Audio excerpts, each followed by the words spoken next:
going on? My name is Anthony, or Big B Stats, and welcome to Minecraft Live.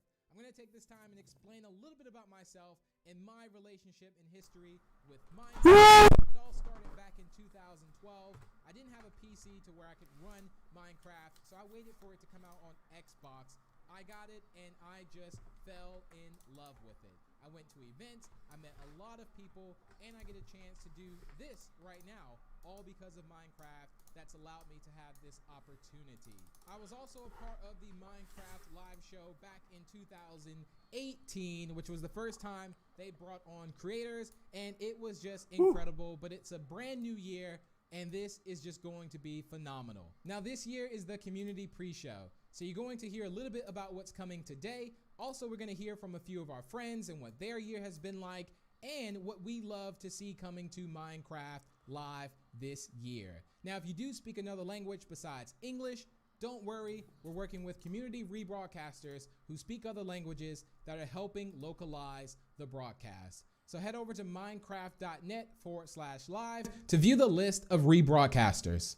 Now, there's a very special person I want to introduce you to, and this is a person that you can just feel their energy through the screen. You know, if you ever just look at someone, it's like, wow, this person has so much energy. They have made my day feel better, and this person is going to be Shovel. So here she is. Thanks, Big B. Hello, I'm Shovel, and welcome to my house. I hope you're all staying safe and healthy. You might recognize me from last year's event, or you might not. I was blonde back then. I'm a longtime Minecrafter, YouTuber, and lover of all things that let my imagination run wild. I'm also a known cat lover, and I would love to show you one of mine, but every cat owner knows you cannot tell them what to do. Anyway, we're going to start with the pre-show, where we're going to look at the last year in Minecraft. I've had my own exciting year in Minecraft. I was crowned a Minecraft champion. Twice! And then later we're going to join some of the members of the community and some members of the Mojang team to see what's coming next. I'm most excited about the mob vote, but I heard there's something big being revealed right at the beginning. So don't go anywhere. I'll be here watching too to find out what it is. So grab a snack and some water, and let's get into it. Was that good? Did I do good? Should I have worn the crown? I tend to demand more respect when I'm wearing the crown. Hello everyone, I'm Mariel, also known as Marielitai. You may know me from a couple of Minecraft series that I participated in, like Harmony Hollow, Mariel Craft, and Gamecraft, just to name a few. But I'm also known in the community for my innate ability to break the game. Randomly, for no reason whatsoever, it just happens completely out of my control, completely out of my hands. I've had so many bugs and glitches happen to me that it's become this running joke on my channel, and it's hilarious. Now, this year has actually been a pretty exciting year. I was able to participate in one of the Minecraft championships, and I also made a ton of new friends playing Minecraft Dungeons. That was pretty cool and awesome. But today, I'm here at the Minecraft Live community pre-show to talk to you all about something very exciting. The mob voting process. Turns out that Minecraft is bringing 3 new mobs for all of us to check out and get to know. We have the Moobloom from Minecraft Earth, the Iceologer from Minecraft Dungeons, and last but certainly not least, the Glow Squid, a mysterious new mob that's also from Minecraft Earth. But you may be wondering which one's going to be added to the game. Well, that's up to you, the community, to decide, because throughout the show, all of you are going to be able to vote for your favorite mob on the Minecraft Twitter page as long as you're signed in. There's also going to be multiple voting rounds, so make sure you keep an eye on the vote because things can change very quickly and we need to make sure that the best mob wins, and that one, in my opinion, is the Glow Squid, because that's the one that I'm rooting for and that's the one that I'm going to be voting for. Anywho, that's going to be it for me, but be sure to stick around to find out more about these brand new Minecraft mobs. Thanks, Marielle. Well, I just want to say I actually want all the mobs if that's even possible. Can we make that happen? Now, one of my favorite things this year to come to Minecraft is the 1.16 Nether update. There wasn't much to do in the Nether in my personal opinion, and this update, I think everyone enjoyed it. Me personally, I was already a little bit afraid of the Nether, but now I'm even more scared, but in a good way. It makes me want to go there, makes me want to do things, and there's so much that you can do in the Nether. And the fact that this is the same game, they make the updates so great that it feels like a whole new game and you get that whole new experience all over again. But that's just my story. But here are some more stories from a few creators and friends around the world. Hello everyone, my name is Gemini Tay. I am a Minecraft builder and content creator on both YouTube and Twitch. I love using Minecraft as a platform to create art, and this year I've had a particularly amazing time doing so.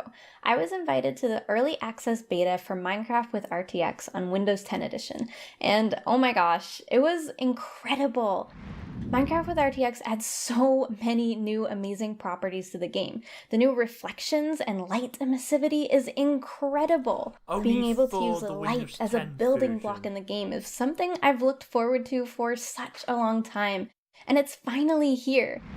Definitely have had such an amazing time using that to my advantage to create more depth and dimension in my Minecraft worlds. Fala galera, eu sou Forever Play Games, crio conteúdo de Minecraft pro YouTube há mais de 8 anos e hoje eu vim aqui falar pra vocês as duas coisas que eu mais gostei do update do Nether. Então beleza, estou aqui no meu mundo onde eu jogo no modo sobrevivência, não uso o criativo pra nada. E como uma pessoa que joga muito Minecraft mesmo, uma das coisas que eu mais gostei do update do Nether foram os blocos novos. Então se você der uma olhada daqui, eu fiz um portal que vai pro meu Nether, utilizando os novos blocos. E cara, é sério, eu fiquei apaixonado nas possibilidades que a 1.16 trouxe pra gente no termo de criação, cara. Esse fogo azul e essa Blackstone são muito lindos e dá pra você fazer ambientes totalmente diferentes de antes. E passando pra nossa segunda coisa, nós chegamos nos novos biomas. E isso eu acho que foi uma coisa que a Mojang focou muito em tentar deixar o jogo mais vivo. E cara, pra quem joga Minecraft há muitos anos, é muito divertido olhar o Nether que a gente já conhece de uma forma tão diferente assim. Hey everyone, I'm Mac and Cheese Please, a Minecraft YouTube content creator and Twitch streamer. My favorite memory from Minecraft this year has got to be when we defeated the Ender Dragon for the very first time. I have never seen this fight before and had no idea what to expect. We spent hours and hours preparing and defeated the Ender Dragon our first try in about 15 minutes. It was so much fun. I cannot wait to see what Minecraft has in store for us this year.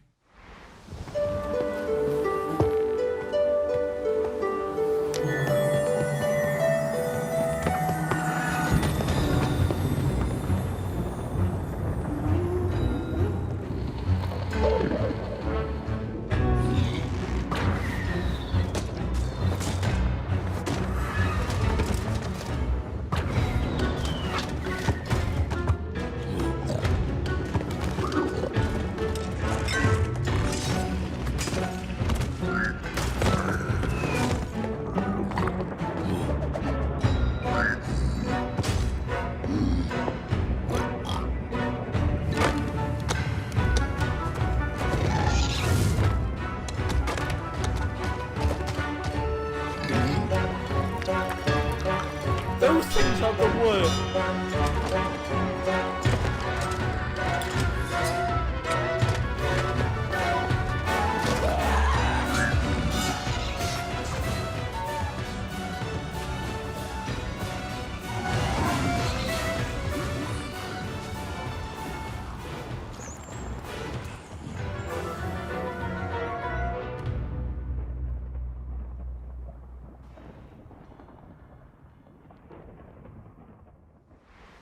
Hey Minecraft Live, I'm Nick Pickett. And I'm Elliot Choi. And we built a one-to-one replica of the University of California, Berkeley with 200 of our fellow students, faculty, and alumni, and hosted a virtual graduation there.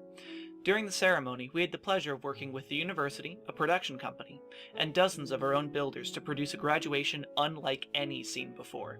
We had 7 speakers join us that day, including our school's chancellor and Minecraft's own Lydia Winters. In addition to the ceremony, we invited the global class of 2020 to a 2-day music festival with over 60 artists performing back-to-back to celebrate. With the help of some of the most talented builders and developers, we hosted it all in a reimagined version of Berkeley's Greek Theater. This project grew to scales that we never expected. On top of all of this, we decided to take all this attention we were getting and put it towards a good cause, which is why we partnered with a charity to raise thousands of dollars to support pandemic relief. From all of us in the Block League team, we hope you're enjoying Minecraft Live. Okay, so we've heard about how 2020's been for a few people within the community, but what's next for Minecraft? Now, there's already a lot of things in Minecraft, but if there was one thing that I would want to see is something that would fly, some type of creature, maybe a monster, and you would be walking out on just a nice sunny day, you know, maybe just mining or doing some crafting or in your farm, and next thing you know, something would swoop down, not a phantom, and it would actually pick you up and take you through the sky. I think that would be really cool, but maybe that will never happen. Now, the community has always speculated what the next big update for Minecraft could be. A new mob, a new boss, a new biome. And as you're making your guesses right now, I would assume, we're gonna go ahead and throw some more ideas in the mix.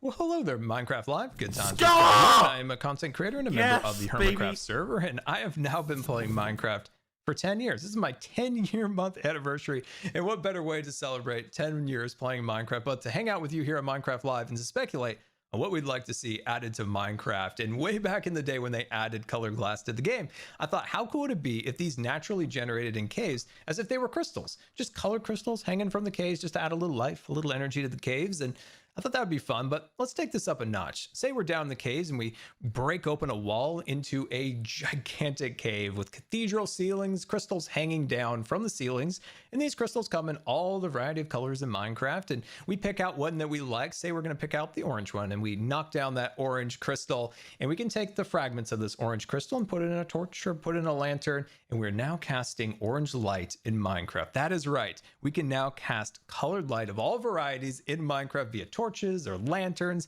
to add more atmosphere and more design possibilities with our builds. Just imagine your builds now, but being illuminated with color light. How amazing would that be? Now, another thing I'd love to see added to Minecraft is some way of auto loading and ejecting music discs from a jukebox. So now we have colored light in the game along with auto playing music. We have basically together here created a disco on Minecraft, and that sounds absolutely amazing. So let me know what you think of those ideas, and I cannot wait to find out what for real is coming soon. Hey everyone, it's Crew! We have been huge fans of Minecraft since the very beginning and have so much fun creating videos. From silly build competitions to our epic survival series. Creativity is literally limitless in Minecraft. That's why we're so excited for the Glow Squid! Woo! Ooh, we could build a glowing underwater city. Yes. That'd be so cool. Yes. I wonder what we'd be able to craft. Maybe we'll be able to craft glowing armor. I wonder what sound the Glow Squid makes. Like this. Love, love. I'm gonna make it my pet. Okay. Bye! They just gave me 안녕하세요 마인콘 시청자 여러분들, 저는 유튜브에서 마인크래프트 채널을 운영 중인 램램이라고 합니다. 저는 8년 동안 마인크래프트를 즐기고 있는 만큼 저에게 있어서 마인크래프트란 제 일상에서 정말 큰 부분을 차지하고 있는데요. 올해도 굉장히 많은 컨텐츠를 녹화하고 업로드했는데 그 중에서 야생 관련 컨텐츠와 팬분들이 직접 만들어주신 컨텐츠들이 기억에 많이 남습니다. 마인크래프트에는 여러 바이옴이 존재하는데 그 바이옴 특색에 맞게 새로운 블록 아이템들과 몹들이 더 추가됐으면 좋겠습니다. 특히 바다를 굉장히 좋아하기 때문에 마인크래프트 바다에 더 멋지고 예쁜 블록과 강력한 보스몹이 추가되길 바라고 있습니다. 이상으로 여러분들에게 저 램램도 알리고 마인크래프트에서 보고 싶은 여러가지들을 말해보았습니다. 항상 저에게 좋은 추억을 주는 마인크래프트 정말 감사하고요. 여러분들도 계속해서 마인크래프트 라이브쇼 많이 시청해주세요. 그럼 안녕! Hello, my name is Escalade5 and I'm a Minecrafter, and today is a big day. It's an omega big day today because it's one of these days where we get to know the latest and the greatest surrounding Minecraft. Now, being a big action RPG fan, I've obviously been completely stuck with Dungeons since it came out, and we've already got lots of new stuff. Like we got the winter update, we got the jungle update. I wonder if they're gonna make another like themed upgrade, maybe mountains, like dungeons goes Everest, or or maybe an oceanic update. That'd be kind of weird, swimming around underground and stuff like that. Anyway, personally, I'm hoping for two things. I'm hoping that we'd be able to customize our little character a little bit more, like the visuals of the character. I'd love to see like being able to get a skin that's outside the game into the game. That would be absolutely amazing. And I would really like to be able to change up that little base area, add things, maybe put things on the wall. You find a cool sword, put it on the wall, memorize it. That would be absolutely better amazing. than an item frame. You know, that's a very good point. I wonder what's coming next in Dungeons. Well, I guess we'll have to see. Thank you from me and everyone you've seen so far for watching the pre-show. Minecraft Live is just about to start, but we're such a small part of this community. So let's see some other great moments from this year in Minecraft. Thanks, everyone. Bye! I earned this crown the last time. I get to wear it until I am dethroned, which means I can wear it the whole time until the end. There's a lot more rainbow because it is in honor of it being Pride Month. Was geht ab, Leute? Heute spielen wir Minecraft. すげえやばもう完全にここにあるよ本当にだってもうズームもできるし So I don't know if I mentioned this already, but I really want to use the real Minecraft hearts that come out from the pets when you give them a treat. So I just went into Feather Adventures and I made a green screen inside of the dog's house and for feathers as well. Así es, llegamos con el Nether Update en donde van a agregar nuevos biomas, animales, mobs. Hasta puede haber alimento ahí dentro del Nether. Cuando se nos hubiera ocurrido eso. Así que va a estar muy buena esta actualización que al fin llegó. I mean, how can I not get excited about transforming the look and feel of Minecraft from this scene with RTX off to this with RTX on? What the? 睡衣妹妹，思念的幻影。我说呢，我一睡觉来一小老妹儿，这是啥意思啊 Minecraft creator. Oh! They're there! The little beasts are there! A new animal! This is kind of blowing my mind. What a cool update. 我乃齐天大圣孙悟空是也，身穿黄金锁子甲，头顶凤翅紫金冠。 脚踏丝布云驴。 We've added these new adventure crystals that allow you to experience adventures in your home, in your backyard, or wherever you are, instead of needing to go out and discover them. 这个吃瓜亭呢，也应吃瓜群众们的要求啊，把上面的这个不对称棋盘换成了好多的瓜，同时可以有6个人在这吃瓜呢，想想都有点小兴奋。I'm a bee. Did y'all see that? That was insanity. Yo, we stinging up in here. Check it out. I got a whole mess of powers. Y'all see them? It's bees. You can just keep spawning in all these bees. I'm literally just right-clicking constant. Now the bees that... 마인크래프트 던전스 굿즈. 아 이렇게 봐야 되네. 개봉해 볼게요. 두두두두두. 자, 오, 야. Get up, I found the mobs. I found them. I think we found them. Excuse me, I don't appreciate. No. Well, I gotta show you how to play my game. Are you watching? Whoa, the bees are really angry. Are you watching? What did you do? Dude, the bees are so mad. I'm just gonna leave you to it. LD Shadow? Perhaps one of these other huts has something helpful in it instead. Oh my gosh! No! La abeja es el primer artrópodo del juego que vuela. Los demás que hay en el juego son el pez de plata, los endermitas, las arañas. Quebra. Ok. Olha só tanto zumbi! Oi, zumbi! Tchau, tchau, tchau, tchau. 下一个任务是什么？分享一次家园，获得50金币。3、2、1，茄子，分享给好友，就给你了，二哈的二哈哈。然后，meu Deus, olha o porcão! Você tá vendo? Guten Tag, meine Damen und Herren, und herzlich willkommen zu einer weiteren extremen, ultramäßig harten Challenge. Wir werden heute komplett Minecraft auf den Kopf stellen. Oh, TNT, I'm taking this. Dan! Dan, steady, steady. What do I do with it? What do I do with it? It's on my head and I don't know what to do with it. Okay, give me an opportunity. Set me up. Oh, there's a lot of zombies. Throw it, throw it, throw it. Throw it in the middle. Ooh. Did it work? Here they go. No. It did there! Yes. Titta på sin guld. Han kastar någonting till mig. Åh, vad gulligt då! という習性があります。そしてね、毒針を刺した後まさかの死んでしまうこともあるんですね。ちょっと。 Nej, den är glad. Okej. Och du är glad, och du är glad. Nu, titta! Hahaha! Fast då har jag också förstört en sån där, men... Figata ragazzi, è tutto nuovo. Oh mio Dio, hanno cambiato il Nether. Ci sarà tantissimo da esplorare e io non vedo l'ora. Il fuoco blu! Speaking of food, nom nom nom nom nom. Thank you. What? Don't take all the cakes! You gotta pay for those. El daño y cómo vas creciendo tú como personaje depende de dos cosas. El nivel...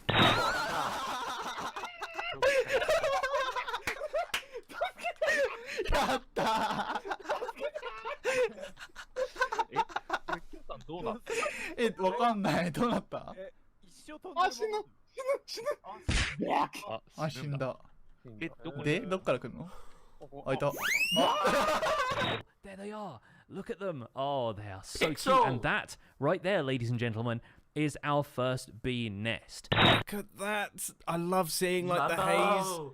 I just the light watched beams. his video before the live stream starts. Teleport to Spoonerism? Where did you die? Why would you want to teleport to me? Oh, I'm doing it now. Oh no. I'm alive! What? A friend falling into the city. Swayze.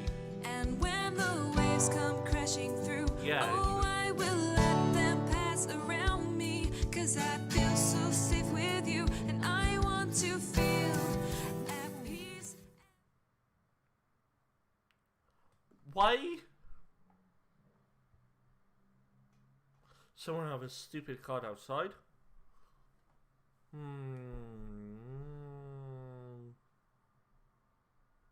Ah.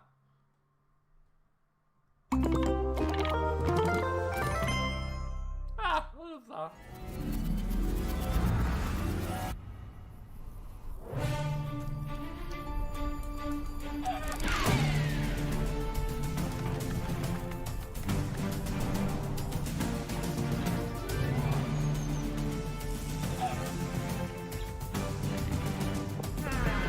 Destroy the bomb.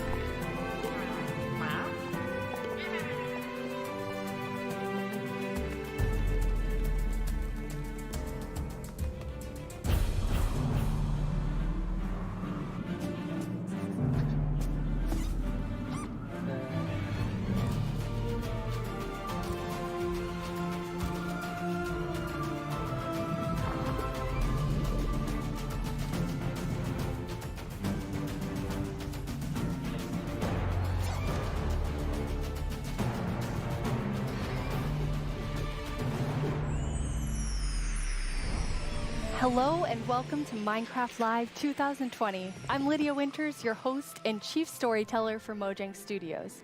We're coming to you live from Stockholm, Sweden, the birthplace of Minecraft. Some of our amazing team members couldn't be here today, so we recorded the Minecraft Earth and Creator Tools segments in Redmond earlier this week. We are so thankful you're joining us. Before we get started, we want to acknowledge the number of challenges around the world right now, as well as the mental, God, physical, please and emotional toll those challenges are taking on all of us. With that in mind, we want to give the opportunity today to take a breath, have fun, enjoy the games we love, and celebrate all of you, our incredible Minecraft community. It won't all be easy. You'll have to decide which mob to vote into the game, which, based on votes in previous years, will be super tough. You'll not only get to hear about what's coming to your favorite Minecraft games, you'll also hear directly from the development teams. We want you to leave today knowing about the exciting additions coming to Minecraft and also why our team has made those decisions, an insider's look at what's brewing at Mojang Studios. Today, we're kicking things off with the announcement of the we're gonna tell you right now.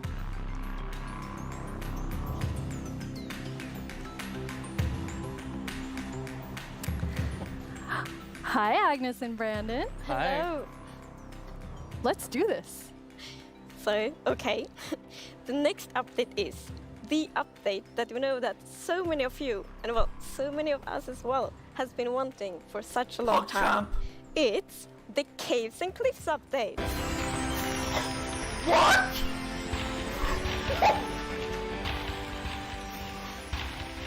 It must feel amazing to be able to tell everyone that.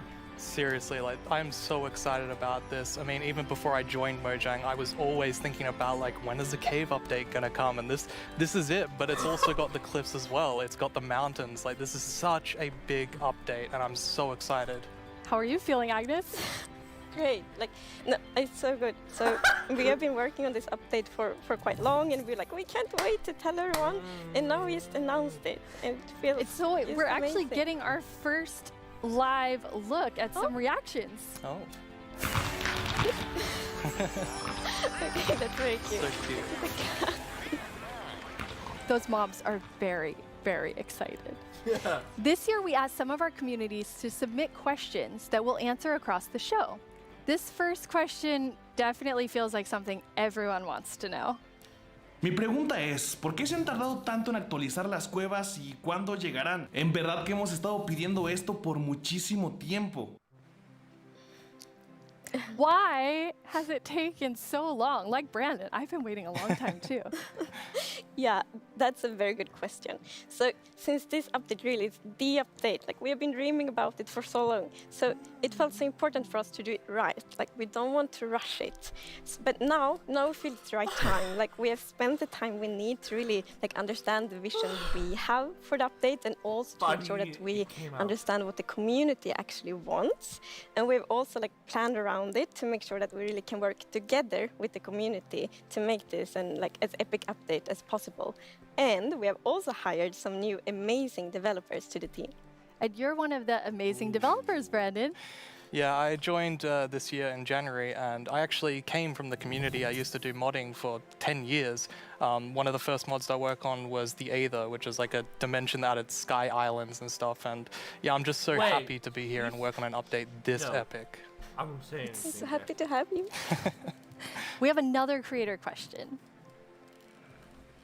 Hi, I'm the Pink Diamond Diva, and this is my question. Are you making the caves more advanced for older players so they can mine deep, or are you making them more accessible and easy to navigate for newer players? Such a great question. Yeah, I mean, with this update, we're making sure that we can have as much variation as possible within the actual caves themselves, but we want to make sure that the old caves are still retained as much as possible to keep that classic feel. Yeah, and we really also looked into to make sure that we have something for everyone. Taking the old caves and putting into the new game, and also putting new stuff in them. They really want this update to have something for everyone. So actually, we made sure to map all the features in the update to different player styles to really see that we fulfill that goal. That's so cool. And you had such a big thought process on how you decide what even goes into an update this big. Yeah, we have spent quite a lot of time on just making sure that we have a very good like fundament for the update. For example, we did the player style mapping, and we've also worked with design pillars. So the design pillars, they kind of describe the vision of the update. So for example, they help us when we like prioritize between different features, and also when we design each specific feature. And we have 3 pillars for this update. And the first one is actually all about like the spectacular mountains, the snowy snow, and the mischievous goats. Because at last year's live, the players voted for these features, and we felt like it's so important to deliver on that promise. So we actually wanted to have it as a pillar. Yeah, and another pillar that we actually integrated into this was adding strategy to mining. So of course, Minecraft already has plenty of strategy in mining, but we wanted to see if we could push that just a little bit further and add even more mechanics that make it interesting for players to mine in the caves. Yeah, and the third pillar is to create an underground of marvel for the players. And that pillar is a lot about like adding variation to the underground. I'm and definitely using like this contrast in my and like inspire I'm players doing. to like craft their own underground adventures and build underground. And one thing we have done to like fulfill this pillar is that we have added new cave biomes, and one of them is the lush caves. Ooh. Oh, those are new.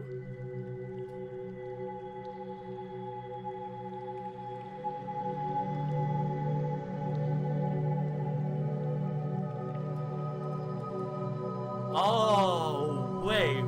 Oh my word. They are adding Pog Champ.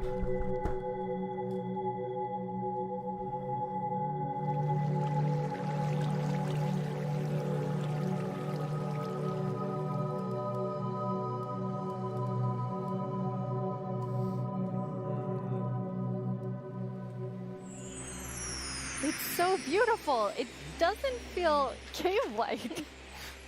Yeah, I mean, we wanted to looks make like sure that, hand-built. of course, in Minecraft, all the original caves, you know, they're pretty much the same. There's not much variation in terms of vegetation or different features inside of it. yeah. So for this, we wanted something which is a bit I more think like it's right. light and lush and actually has vegetation. And I mean, I think it looks amazing. It's gorgeous. What was the inspiration behind it? So we were thinking about, okay, so how should it feel when you are in a lush cave? And we wanted to be like, so you feel like very tiny inside like a big garden or big forest. Oh, so God. like when you look up, it's actually like vegetation above you, it's vegetation around you. And one source of inspiration we had is actually a Swedish painter called John Bauer, because in his paintings it's always, or often at least, like a tiny character, and then it's like huge forest, and you see like the bottom of the trees because the vegetation is like so big compared to the character. And you're adding so many new plants in the lush caves. Yes, so I don't know if you saw, but there was this new tree that was actually above on the overworld, and this is called an azalea tree. So it's a unique type of tree that it'll be easy to spot for players, and if you actually find this and start going down its roots, you will find a lush cave there. So this is another part of adding strategy to mining, where, you know, there are certain landmarks which will allow you to understand what you're doing in the game. That's cool. And another one of the new blocks is a block called Spore Blossom. And it's that, you maybe saw it in the video, it's a big pink flower that you find in the roof of the lush cave. And it will drip particles from that flower, but it will also actually feel like a big volume around it with particles. So it's similar to the particles that we added to the nether biomes in the nether update. But the cool thing here is that you can move the flower if you want to and get these particles anywhere you want in your world. So you can actually be very creative with that. That's so awesome. And the lush caves have a real glow to them from one of the plants. Yes. So there are vines in the lush caves, and they have glow berries on them, and these are actually a light source. And you can also pick them and eat them if you want to. Nice. Oh. Yes. And another plant we actually have is the drip leaf plant. And you can actually see that they can kind of grow from like water or anywhere else. And they grow quite tall, but they have like a little plant on the top that you can actually hop onto. So the idea of the mechanic behind it is that the leaf will actually tilt down when you stand on it too long. So this will actually make you fall through. However, after a few seconds, it'll come back up. So it's kind of this like platforming block that allows you to just, you know, continue platforming over and over again, which I hope is really exciting for, you know, content creators making maps. Yeah, you can build like your own platforming levels, and then they will repair themselves. That's kind of neat. It's so beautiful in there. And there's actually a mob coming to the lush caves. Yes, there is. But we will actually not tell you about this mob now, because in the end of the show, we will show even more features coming to the Caves and Cliffs update. And then we're gonna show that mob. This is the first time we have so much that we're actually splitting the update section into two, at the beginning and towards the end of the show. It's amazing. Yeah, it's exciting. You've also worked on improving the cave generation. Yes. Yeah, so as you can see here, I mean, this is drastically different to what caves used to look like. And there's definitely caves, but we wanted to make sure that there was much more variety in the sort of caves and the shapes and the sizes you could get. And even here, you can see that there's some water underground. Yes, so we actually added something we call local water levels. So in one cave you might have a cave lake, and another cave might not have that one. And this also means that we get naturally generated waterfalls, which is so pretty. And it also kind of gives like new ways to traverse the underground. You can actually go cave rafting. Yeah, so you'll see in a bit that our player here will actually use a boat to raft. And that is just such an exciting opportunity to be able to traverse the caves in a very different way than you used to. Yeah, we were playtesting, and then one of the devs like, look at this, it's so fun, and all of us just started to go with the boat on the waterfalls. It was a lot of fun. So another thing to note here is that you could see that a lot of the ores were actually glowing. This is just for preview purposes. Ores aren't going to glow now. It's just that the caves tend to be quite dark, and we want to make sure that players can see the shapes of the cave. You disappoint us. Now, will that only be for the like normal caves, or will this run across all of the new cave biomes? Yeah, so the really cool thing is that like the new cave shapes and sizes is completely independent from the new biomes. So that means that we have so much variation. Because, for example, a lush cave can, for example, generate, in a super narrow tunnel, but it can also generate in like a huge cavern, and that creates completely different atmospheres, but it's still the same biome. So we're really gonna have lots of variation on the ground now. You've been calling two of the different cave types spaghetti and Swiss cheese? Like that's how varied the caves could be? Yes, I mean, there are so many different variables of how the variation works, and I mean, it has even more variation than the overworld itself. It's just crazy. It's a lot. Yeah, some of the caves, for example, have really cool pillars, and some are more like flat, some are tall. Lots of variation. Very nice. And you have another new cave biome to show us. Yes, so we have the Dripstone Caves biome. And whenever I think about the idea of a cave update, the image of stalagmites and stalactites comes into my head. But adding these are pretty difficult. You know, it's a very unique shape that Minecraft isn't really accustomed to. But I think the way that the artist put it into Minecraft works quite well. And of course, there's some mechanics surrounding this. So you can see that someone destroyed the block up the top, and so the dripstone fell down. And also, unfortunately for this zombie here, if you fall on these dripstones, you will get hurt. Poor zombie. Oh, there's another interesting mechanic in the dripstone caves. Yes, so maybe you saw in the video that, like, from the stalactites, you could see that it was like dripping water.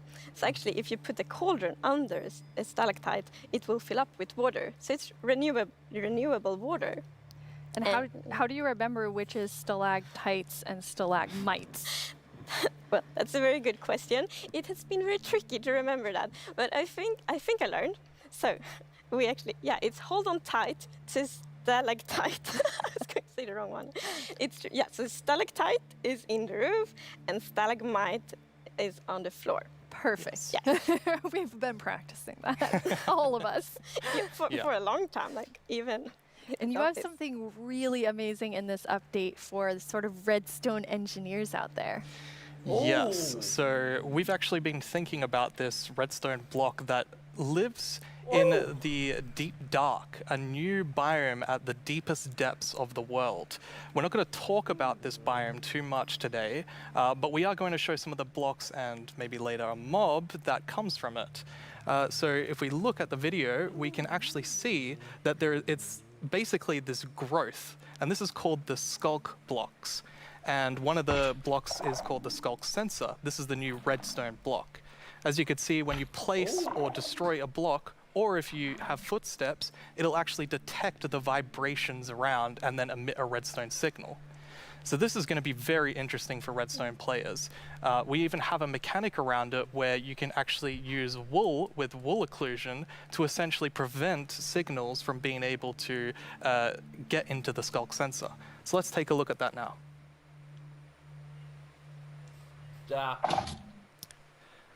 And as you can see here, I walked next to the skulk sensor, and it's actually kind of doing an infinite loop where the piston is causing a vibration, and then it's activating the skulk sensor and going over and over again. But here, I've actually put a wool block in between the piston, which prevents the signal from going to the skulk sensor. This can allow you to even do sort of directional skulk sensors where you can put wall blocks on each side and only allow it to detect vibrations in front of it. And vibrations can be so many different things. You know, it can be a snowball hit, it could be an arrow, it could be footsteps, it could be blocks, anything. So cool. Yeah. And another thing, we had a bit of an happy accident with this because we realized that we get wireless redstone thanks to the skulk sensor. Yes. So, and we didn't even plan to add it, but then when we started playtesting, we're like, wait, we got wireless redstone, and that's so exciting. And well, you can just build so many cool things with that. It's going to be exciting to see what the community will build. Yeah, you're really looking for community feedback to make sure this feels great for everyone. Absolutely. I think because this is such a unique mechanic, we really want to make sure that we get it right. And, you know, we love the redstone community and we want to make sure that we do it right. So any feedback you have, any ideas, send it to us and we will work with you to make this the best block that it can be. And now, we said there's another mob coming later, but I think it's time for a new mob coming to the Caves and Cliffs update. It is. And this is a very scary mob. And it lives in the deepest of the underground, in the deep dark. And this is a very dark place. And the cool thing is that this mob is very well adapted to the environment. So it can't see anything. So it's the first blind mob in Minecraft. And that's very interesting because it gives such interesting mechanics. So instead, it will react to vibrations, just like the skulk sensor block. So if you aren't very careful when you walk around in the deep dark, you might upset that mob. Yeah, with this mob, we really wanted to make sure that we kind of recaptured that feeling of the first night of Minecraft. And we can often forget that Minecraft can be a pretty scary game. So we wanted to make sure that we could kind of go back to that. I mean, caves can be scary. They're dark. And all I'm going to say is that when you go into the deep dark, I want to make sure that you're very quiet and watch closely for the warden. The warden? That's a new block.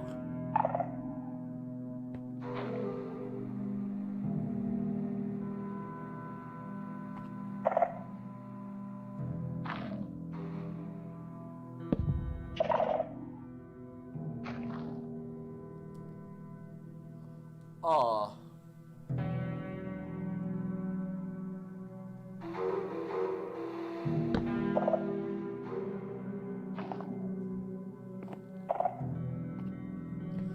This is the best update ever to add. I actually like that.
What did we just see?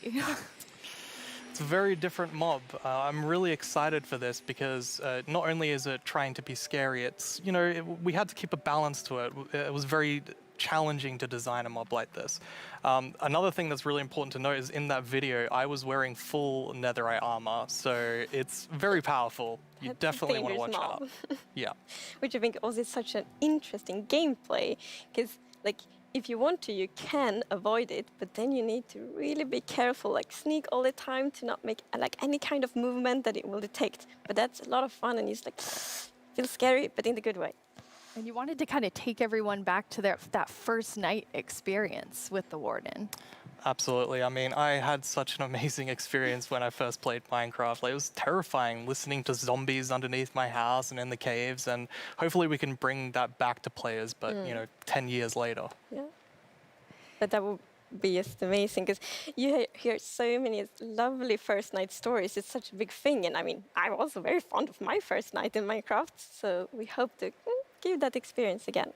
But you really balance sort of the look of it. It's like, it's almost cute, but also really, really terrifying. How did you decide? Yeah. We actually worked a lot on, how does scariness look in Minecraft? Because we wanted to be very scary, and we didn't want to take away from the scariness. But we felt, let's add some derpiness to it. So it's like a mix. So for example, we added the mouth. I love the mouth. And some actually reacted like, oh, it's so cute, which I think it's more scary, but I think we find like the perfect balance. Yeah, absolutely. It really has character. Yes, definitely. Well, you've been sitting up here. You just announced an update that everyone has been waiting for, and we actually have some tweets that have come in. Oh, that's awesome. Okay, that's amazing to see. So much excitement. Oh, even more tweets. So it's lovely. It's like we really developed this game together with the community, and now to see that people are so happy, that feels so good. Yeah, honestly, it's such a privilege to work on a game like this and an update like this, and we just love this game, and we want to make the best update that we can for everyone. Yeah. Thank you so much, Agnes and Brandon. That was a lot of amazing new things. Don't forget that we have another segment full of even more cave updates later on in the show. Now let's head over to our Minecraft Live correspondent, Vu Bui. I hear he has a first look at something you all voted into the game last year.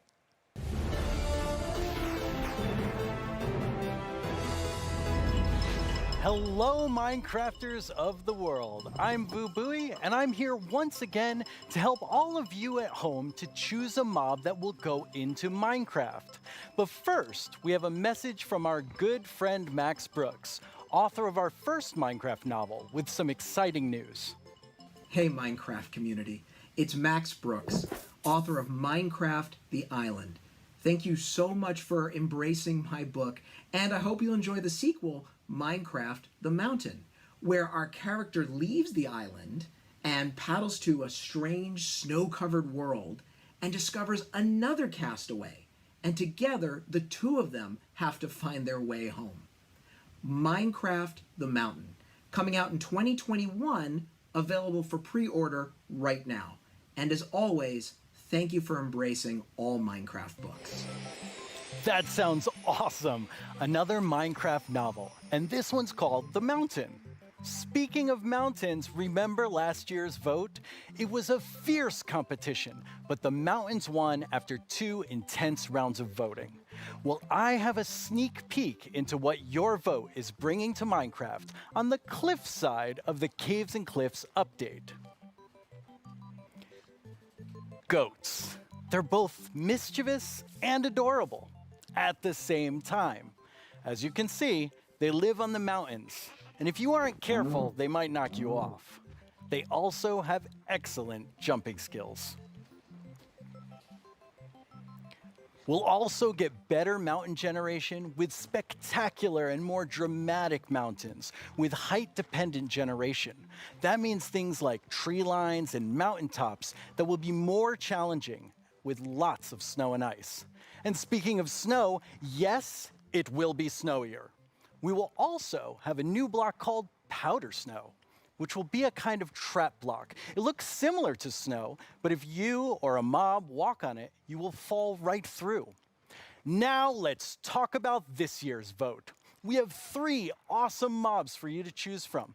And to introduce them, we once again have Tiny Agnes and Tiny Jens. Let's see what they have to show. Oh. Bees and moonblooms are friends, just like we are. Right, Agnes? These friendly cows live in the flower forest biome, yellow as sunshine and covered in beautiful flowers. What's not to like about these beautiful bovines? We are friends, right, Agnes? Why do we have to record these videos on an actual mountain? They are animated. The Isolager is a new illager that lives on mountain tops. It's a hostile mob that attacks you with clouds of flying ice. You did pack the supplies we need to survive the night up here, right, Jens? Do you ever wish Minecraft's oceans were glowier? Not me. I always wish for world peace. Sure you do. Well, wish no more. Meet the glow squid. Wow. What was I meant to say again? Vote for Minecraft? Can't talk.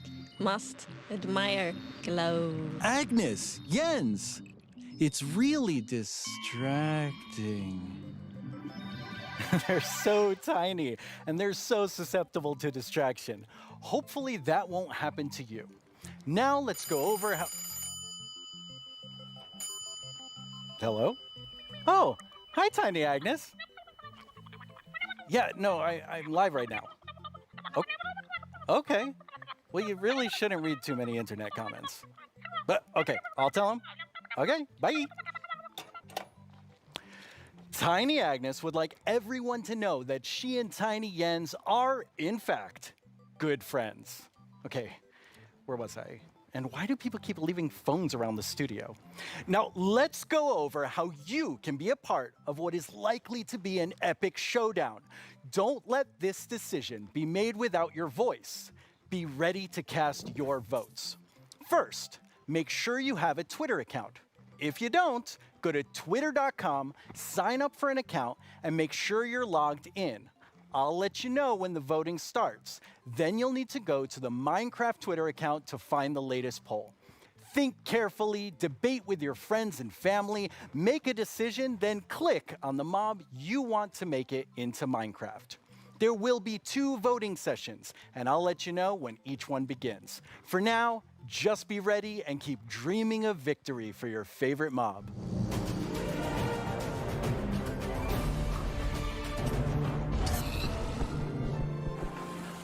My name is Yesenia Cisneros, and I'm the gameplay producer for Minecraft Earth. I am so excited to be a part of Minecraft Live this year and to share this wonderful experience with you, our amazing community. It's been so fun seeing what you've been doing with the game. I've seen lots of creation shared each week, and I wish I were that creative. I mean, wow. While everyone has been discovering new hobbies, I have been logging in each day to collect a new adventure crystal, which lets me play life-size adventures in augmented reality in various parts of my home. My dogs are very confused, to say the least. It seems like I'm not the only one who's been going on lots of adventures. We've had more than 5 million adventures played throughout early access. Holy moobloom, that is amazing. I've also been completing season and daily challenges to collect mobs, even more adventure crystals, and exclusive character creator items that can also be used in Bedrock. Sometimes, when the weather is just right in my house, lightning strikes and a new mob is made. Later this month, we have 2 new mobs joining Minecraft Earth, and I hear they're going to make quite a splash. Speaking of mobs, our beloved Moobloom from Minecraft Earth has a chance to be brought into vanilla. How cool is that? Now, I'm not going to tell you who you should vote for, but what I am saying is one of these mobs is definitely way more adorable than the rest, so choose wisely. In our last couple releases, you may have noticed that we added Slime Ball and Slime Blocks. With that, I'm super excited to let you know that we are adding pistons and sticky pistons to Minecraft Earth. Be on the lookout next week for a content update, and I can't wait to see the awesome creations you make with blocks, items, and now redstone contraptions. Our friends Mumbo Jumbo and Grian recently took a Minecraft Earth road trip and made their own awesome creations. Let's get a sneak peek at what they discovered. Hello everyone, my name's Mumbo, this is my friend Grian, and this is my 1974 VW bus. There's no air conditioning, there's no heating, there's no radio, there's no anti-locking brakes, no power steering. There's no seatbelt. I've owned it for about 4 years, and to be frankly honest, it's pants. Times were definitely different in the 1970s, so it's ridiculously slow, and it's definitely lacking some of the modern comforts you would usually expect to find in a car these days. We are embarking on a grand tour of England, going from the south coast up to Wales, and it's going to take us 3 whole days. I'll be honest, Graham, mate, would you class that as a grand tour? Well, yes, we have no radio, so it's going to feel a lot longer. But you see, this isn't a regular road trip in a rubbish old van, this is a Minecraft Earth road trip in a rubbish old van. With Minecraft Earth being a game you can play on the move, we thought we would travel to a bunch of different locations in the UK. Some of them are iconic, some of them just feel very Minecrafty, and some of them are barely linked to Minecraft at all, but we just really wanted to go to them, so we did.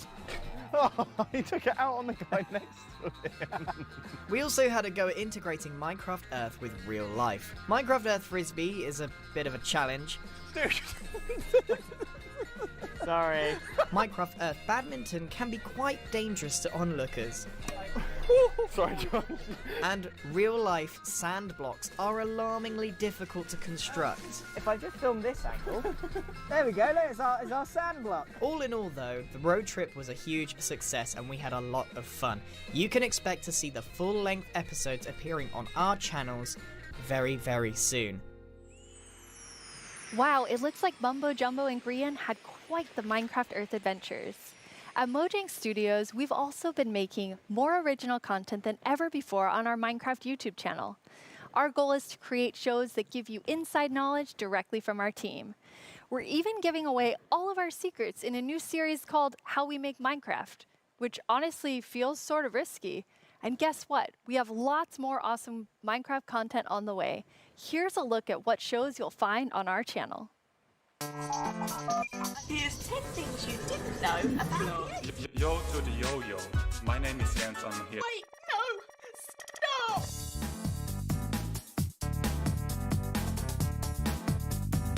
How can Steve punch cactus without getting hurt? I know cactus has pricklies, but punching a tree probably hurts too. Everyone just starts panicking.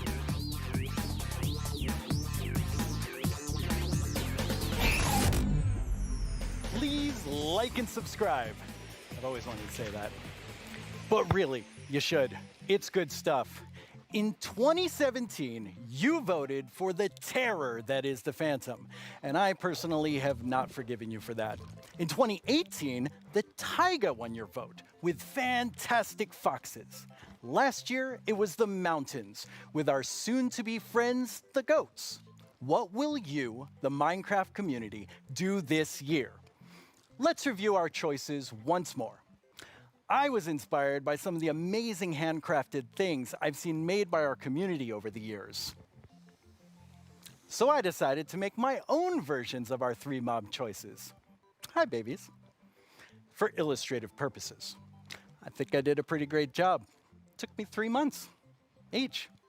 Anyway, all the way from Minecraft Dungeons, we have the Iceologer.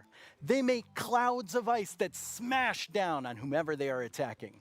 Not quite as chill as they look. From Minecraft Earth, we have the adorable Moo Bloom. I hear they may come with a new flower, the Buttercup, and I'm pretty sure they'll be best pals with bees. Also from Minecraft Earth, the Glow Squid. As the tiny trio will surely attest, they sure are distracting to look at. The first voting poll is now live on the Minecraft Twitter account. Make sure you're logged in, go to the poll right now, and click the mob you want to win. We'll check back in before we start the second and final poll. Now, though, I'd like to welcome Laura to my desk to talk about the dungeoniest Minecraft game ever, Minecraft Dungeons. Hello, Laura. Hi, thanks for having me. Very excited that you're here. Nice. So what do you do at Mojang Studios? I am a game designer, which means I am the one that gets to decide how difficult the bosses are. So I'm sorry about that one. You can blame me for that. I think people will blame you for that. That's okay. While I have you here on the stage, which mob are you voting for? I think if I don't say I am voting for the Iceologer, my team will kill me. But it's an amazing mob. It brings a lot of fun to Dungeons, and I think it will bring a lot of fun to Minecraft as well. Okay. I figured you would say that, but I had to ask. So tell me about the launch of Dungeons this year. Oh wow, that was quite the ride. It was such a crazy launch. I don't think anybody in the team expected to ever release a game from home. So we were all sitting in this like massive Teams call and like sharing streams with each other and sharing videos and comments from players, and it was very good. It was fun in a different way. What would you say was your favorite thing from the release? I think it was how people came together to play the game. It was very fun to see parents like show their children dungeon crawlers and children show their parents Minecraft. I don't know, it was very nice to see everyone just sit together and play and enjoy. That sounds wonderful. Yes. Well, let's take a look at what the community has done with what's come out so far. Yeah. Cannot actually believe that we like got close to the end and it was like, nope. Well, time to be blown up by more creepers. They absolutely hate you, those creepers. Oh yeah, Tom, you're welcome to join actually. 待って結構減った最後殴りに行っていいお前おら So the Village Merchant, a really cool merchant, simple, straightforward items, and definitely a nice addition to the game, a good replacement for the Wandering Trader. Now let's go check in with our friend the Blacksmith here. This is definitely something that I'm looking forward to because this is one of the coolest things that has possibly come to the game. Oh, tem que matar o maguinho. Ai, morri. Galera, me ajuda. Calma aí, vou te ressuscitar. Calma aí, eu vou dar cover aqui. Que isso, o vizinho já tá me ressuscitando. Oh boy, oh boy. Alright, I see what's going on here. Väldigt bra! Hazmat suit! Hör du? Vänta tills jag har min raket du! Du ska få spö då!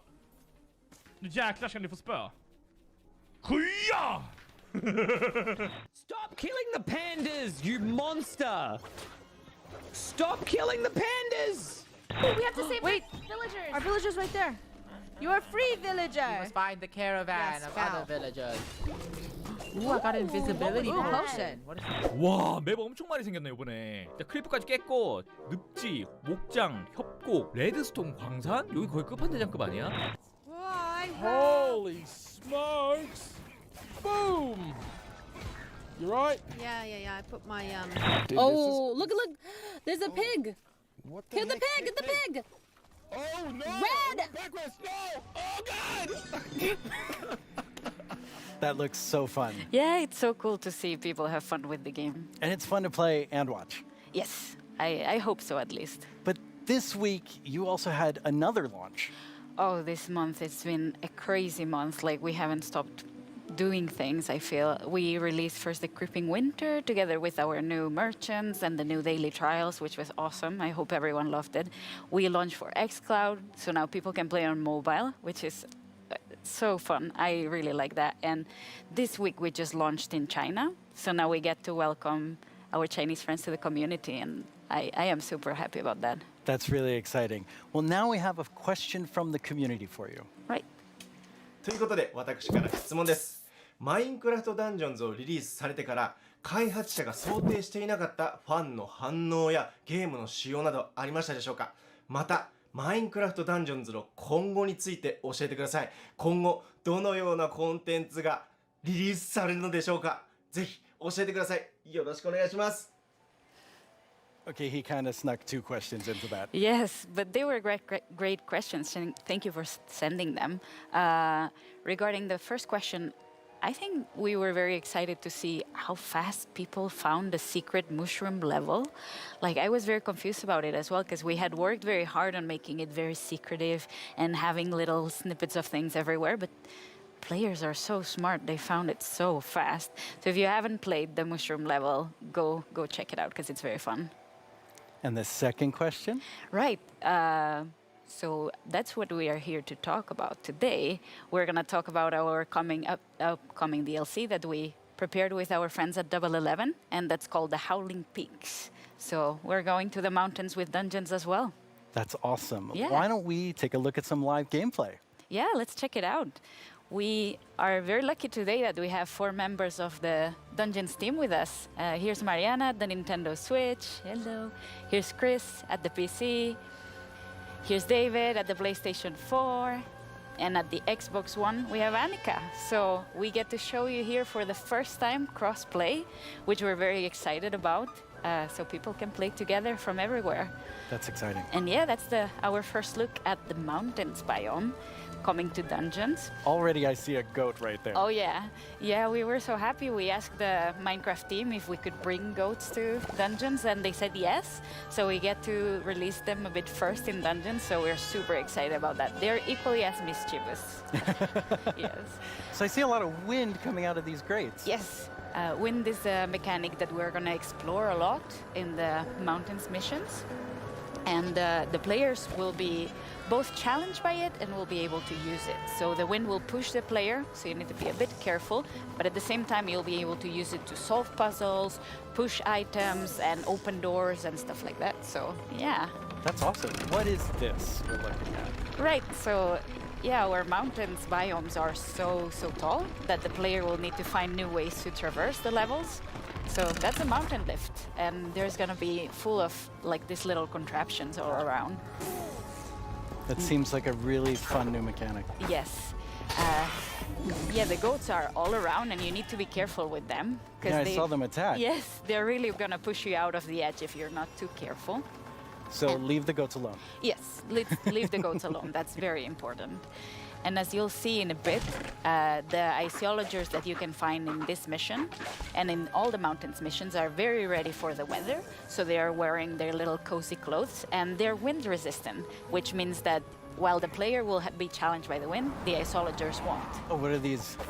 These are new mobs called the wind callers, and that's a Ravager coming for the first time to Minecraft Dungeons. That's another Minecraft mob that we get to welcome. They're quite sturdy. What do the wind callers do?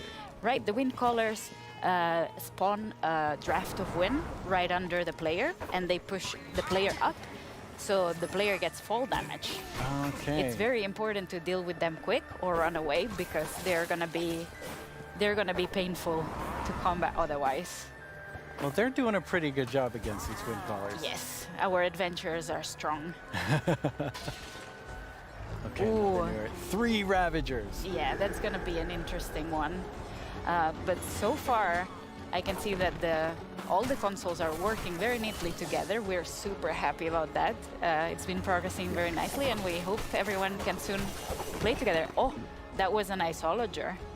I wanted to say, like, that's my favorite mob, but you know, it went too fast. But it didn't stay around too long. Yes. All right, we're leading up to this big Ravager battle. Yes. But I think we can let our adventurers deal with the Ravagers. Not very well. No. Yeah. So, with all of this, you also have a new game mode coming. Yeah, the game mode is coming very, very soon, and it's going to be for all the players for free, and that's called Apocalypse Plus, which means that we're making the game just, you know, harder a bit at a time. Yeah. When you call something Apocalypse, it sounds very hard. Yeah, and Apocalypse Plus means that it gets even harder. So hopefully players get to find new challenges, and we found different ways to tweak the balance so the challenge is different every time. But, okay, that's a lot of stuff. You're working on even more new things for Dungeons. We're working on a ton of stuff. I feel we've been so busy. It's crazy.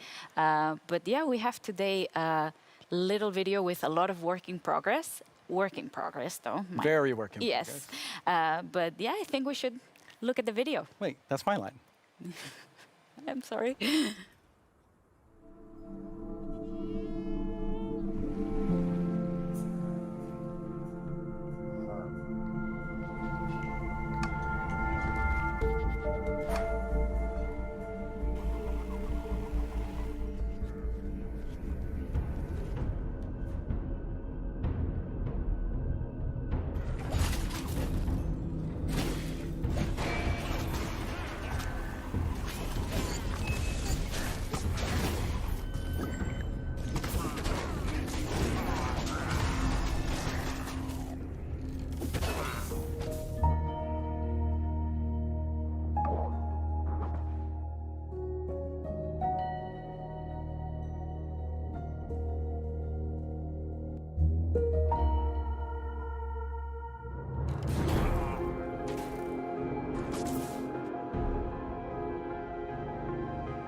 One of my favorite things we do at Mojang Studios is Minecraft Education Edition.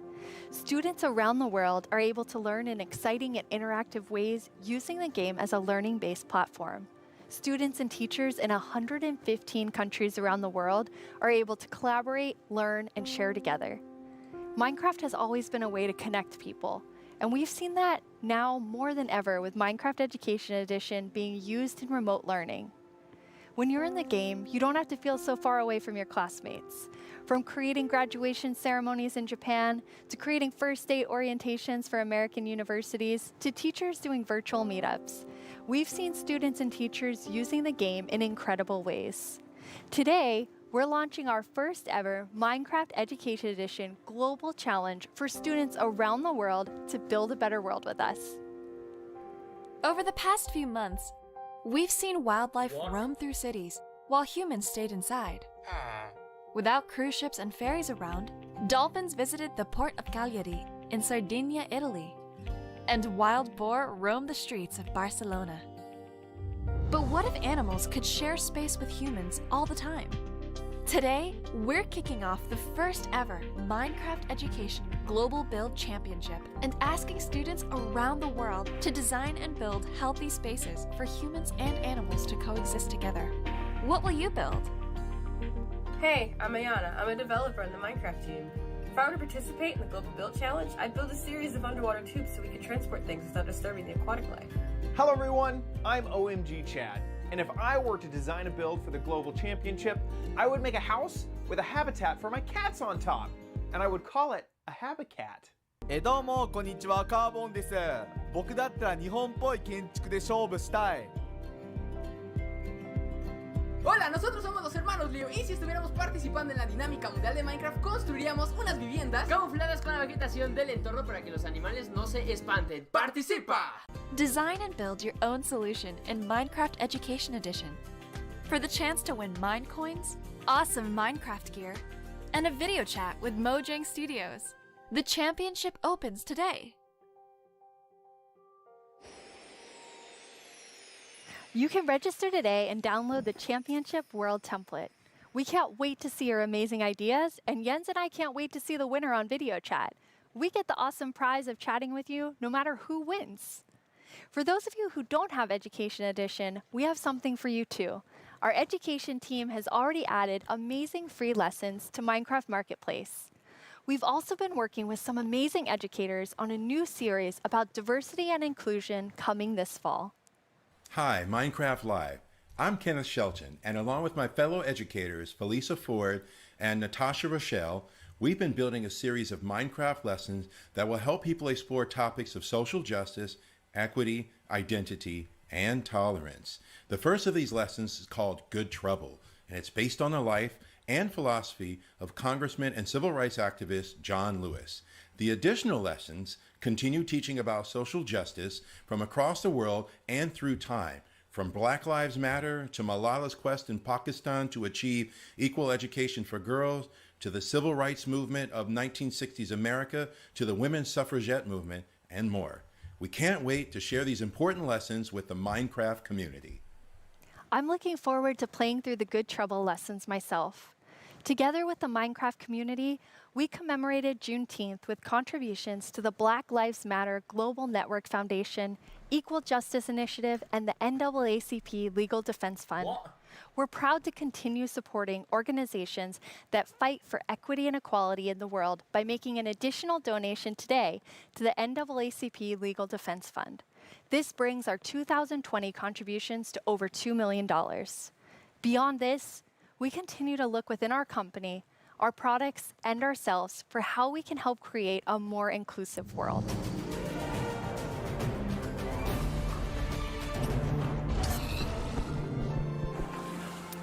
Now it's time for a brand new segment of our show. You may have missed our next guest during the Minecraft Update segment, but not to worry. You're about to get some dedicated time with the one and only Jeb. Hello. Hello. Thank you very much. It was very different not having you in the Minecraft Update section. Yes, yes, it's It's a little bit different this year since we always want the ones that are actually working on the features of the games to be the ones to get to talk about them, because we feel that it gets more genuine in that way. So what are you working on then? Yeah, that's a good question. No, of course, I still spend a lot of time with Vanilla and Agnes and the team, but I now work with all our products, all our games, and like the board games, and try to support our developers and designers to capture the Minecraft feeling and make them fit together. But honestly, everyone is so talented, so it's actually quite an easy job. But to help everyone, both in Stockholm and in Redmond, I wrote a book, a Minecraft game design book. Are you trying to sell that to everyone in the audience watching? No, this is only for Mojang Studios employees. It contains a lot of secrets. But it was helpful when the team grew to kind of explain my thoughts and ideas about Minecraft. And for Vanilla particular, there are some guiding principles that are going to help us continue updating the game for many years to come. But you did decide to share some today, so people can kind of see what's in the Jeb game design book. Absolutely. So one of these guiding principles is, it maybe sounds obvious, but that is, it's always one block at a time. You place one block, you remove one block, you pull one lever, and you trigger one TNT, and of course that causes a big explosion. But at the core, the interaction is always one block at a time. And it's not only important for the way you play the game, but it's also if you're playing together with someone, let's say you're building a house or something, then I will be able to observe what you're doing and quickly understand where you're going, and then I can help you, and every block counts.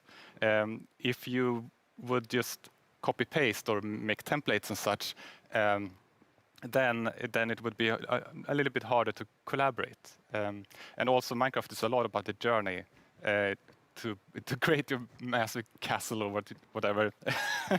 But so it's important to we retain that feeling. And you have another principle, but it applies pretty directly to a community question that we have. 你会加入更多天气或者自然灾害到我的世界中吗？像是暴风雪或者是大雾天气。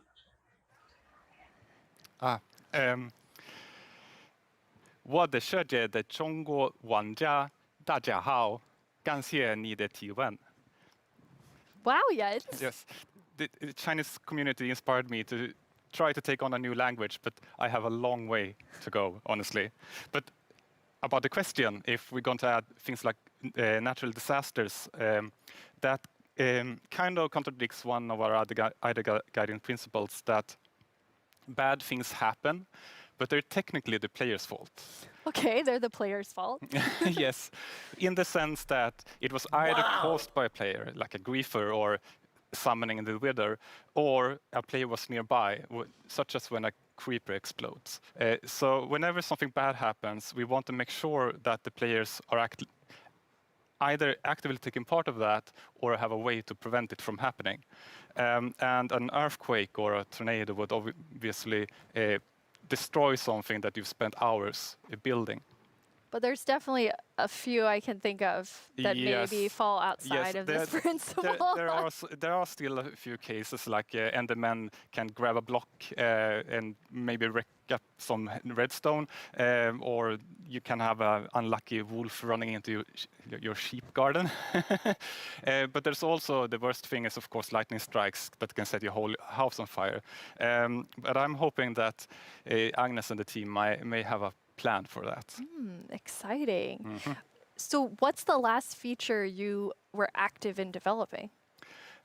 Yes, the last feature I did was the netherite feature.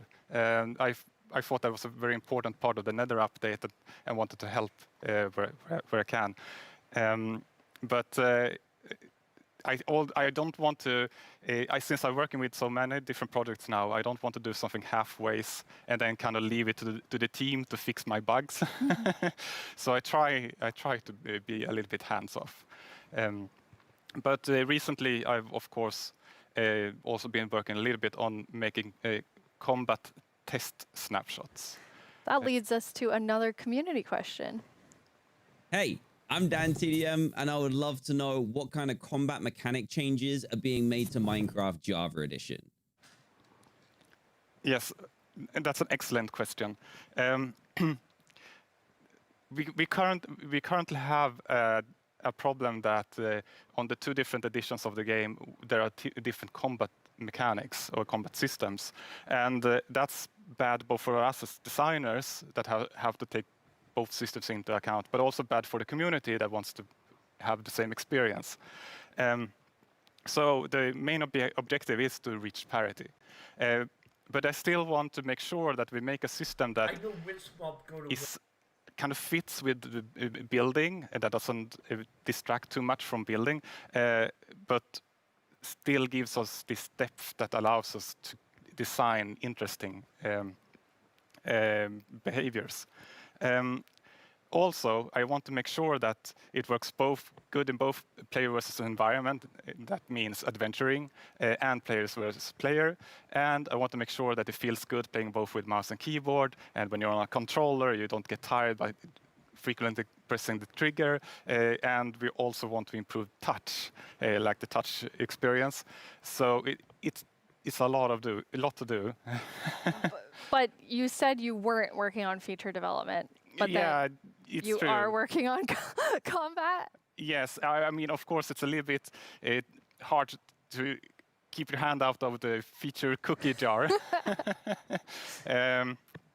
But in this case, I also felt that this was an area where I could help the team, so they could focus on doing the content updates. But at some point in the future, I will, of course, dump this on the team. Okay, so exactly what you said you yes, don't want to do. Yes, and they will have to carry it over the finish line. Yes. Nice.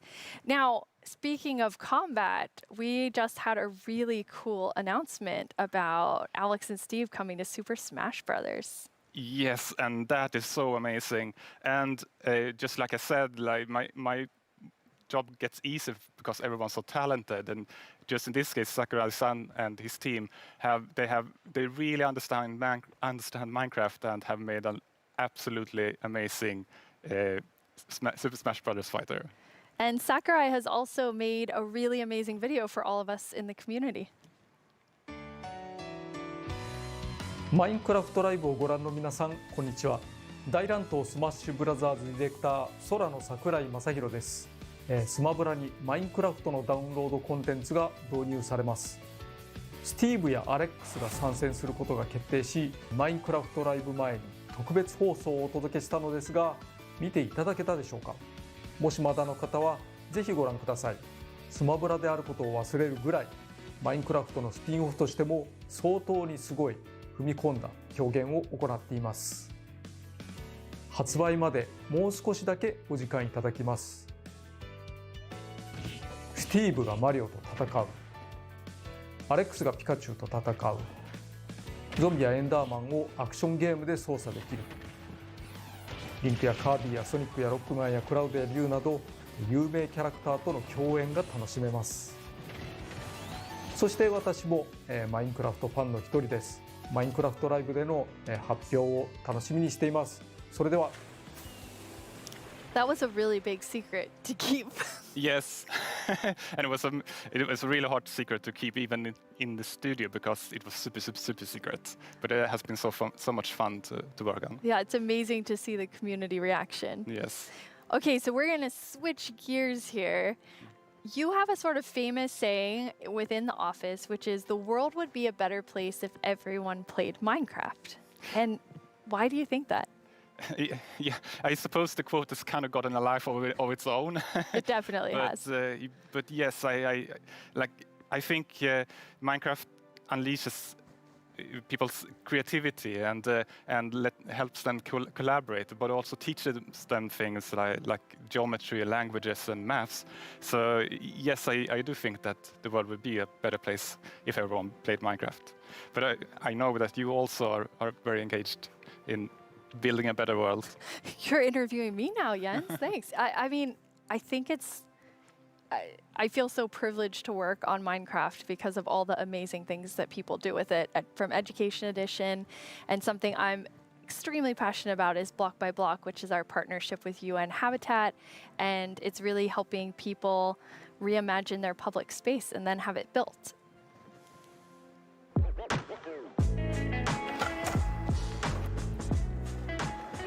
I love this place. It's such a nice area, but it has not always been like this.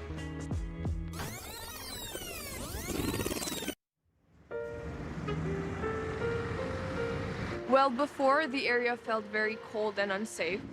Basically, it was just an abandoned place. Block by Block is a program created by Mojang and UN Habitat where we use Minecraft to help community members redesign their neighborhoods. Kosovo has been impacted by years of conflict, and in those situations, we often see communities divided and public spaces neglected. It was a really cool project because even the little kids like me could help out with make the city a better place. They got to use Minecraft to sketch and try different solutions about how the space could be improved. It was very fun because you felt like to be able to help the city while just playing. After that, the ideas were presented to local architects and city planners, and later that year, construction started.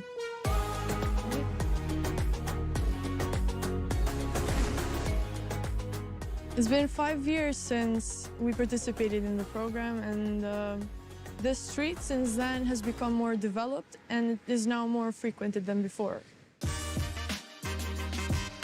It seemed kind of unbelievable that this was made with Minecraft. So seeing my own idea as a kid, changing a whole area in my city, it was very special to me. It's unbelievable that we were able to make reality what was once only an idea in our computer screen. Finally, decision makers have changed their perspective because maybe they realize that we can make a change. In a democracy, you want the people who live in that community to be asked about what's going to happen in that community. So this is a perfect example. The community was asked, the community decided, the community designed, and the community is using it. I'm probably going to be like really happy and be like, hey friends, I made this. I walk here almost every day, and every time I see it and I see a lot of people spending time here, it's a very gratifying feeling. I just hope it will become real as soon as possible. So the reaction of the community was great, and to me it was a great feeling which I'll never forget. I came up with a skate park idea and some trees surrounding the park. It is possible to change the world and make your dreams come true.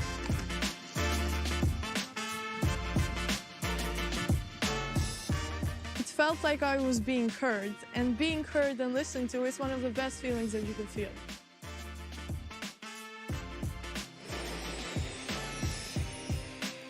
I actually was able to go to Kosovo at the start of that project, and it's just amazing to see the transformation using Minecraft. Yeah, it's amazing. Yes. Jens, you must have seen a lot of amazing things because you're about to hit your 10-year anniversary at Mojang Studios in like 2 or 3 months. Yes, it's true. Yeah, it has been an amazing journey these 10 years, and I have had so much fun working on Minecraft. But of course, I'm also a Minecraft player, and we're all like with the community, and in the end, it's really the players and the community that gives everything its purpose. Yeah, absolutely. And from myself as part of the community, I just want to say, like, thank you for the 10 years and all that you've done for Minecraft. It's made a huge difference in my life, and I think many people watching right now. Thank you. Thank you so much, Jens. Last year at Live, we announced the Nether update. Maybe since then you've been wondering about what it would be like to attend a Nether ballet. Wonder no more. Our friends at Element Animation will dance us through all the new Nether features.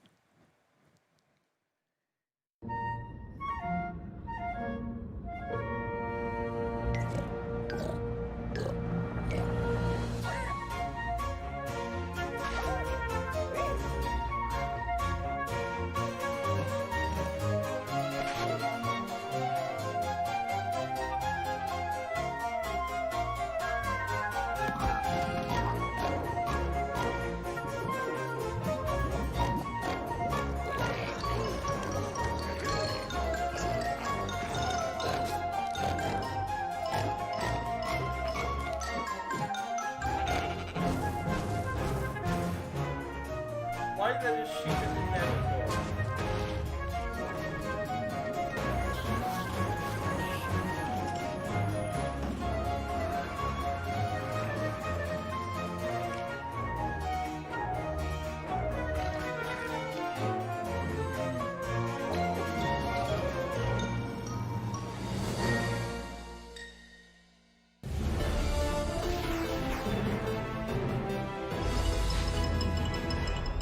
The results of the first round of voting are in. The round which determined which mob's dreams would be dashed, with no hope of making it into the final round. And it was intense. But sadly, let's all say a fond farewell to the poor Moo Bloom. Then forget it ever existed, because it's time to vote again. We are now down to the Isolager and the Glow Squid. And in the first round, they were quite close. I'm quite interested to see where the voters of the Moo Bloom will go. If you missed the first round of voting, make sure you get in on this one. It determines which one of these two makes it into Minecraft. I know who I'll be voting for. The final voting poll is live now. This is your chance to have a say in what goes into Minecraft. So don't leave yourself out. Log into Twitter and go vote.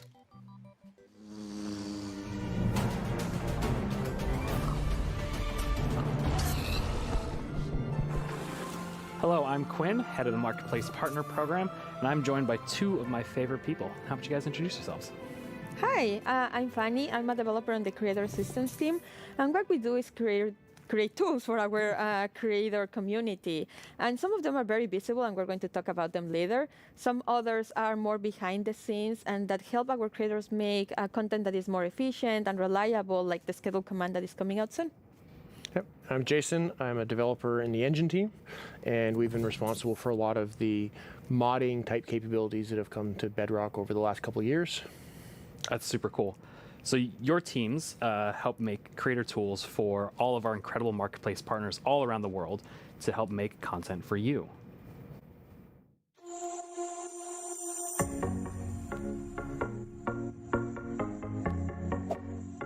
Kia ora koutou mā, ko Whete tēnei from Piki Studios here in Aotearoa, a team of 3 making content for the Marketplace and Minecraft Education Edition.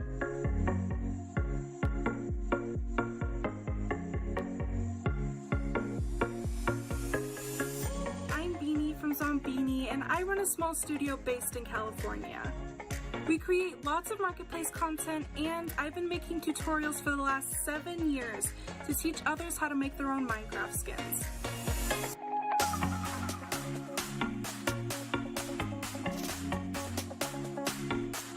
Magandang umaga, Minecraft Live! My name is Mark from Kubo Studios, and we are 15 working here in the Philippines.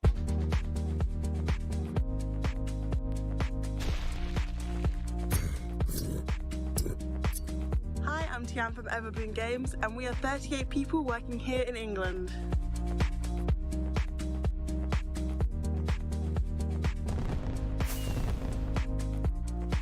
Hi, Minecraft Live, this is Lizcraft, and we hope you like our stuff on the Marketplace.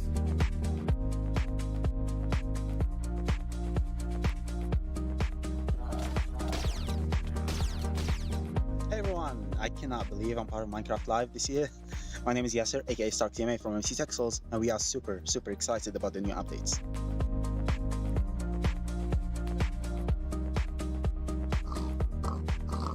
Oi Minecraft Live, eu sou Gabriel, diretor da Irin Studios, e a gente tem cerca de 5 participantes na nossa equipe, somos todos brasileiros.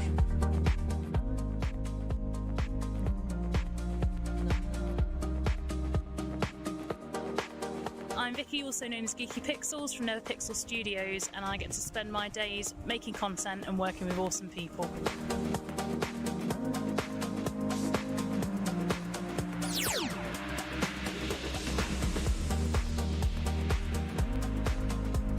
Hey, I'm Warren from Minecraft, and we are 20 people working here in Israel.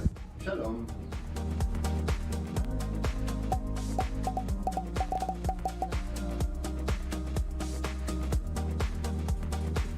And the best part is all these features can be used by all creators. So what do you have to show us today?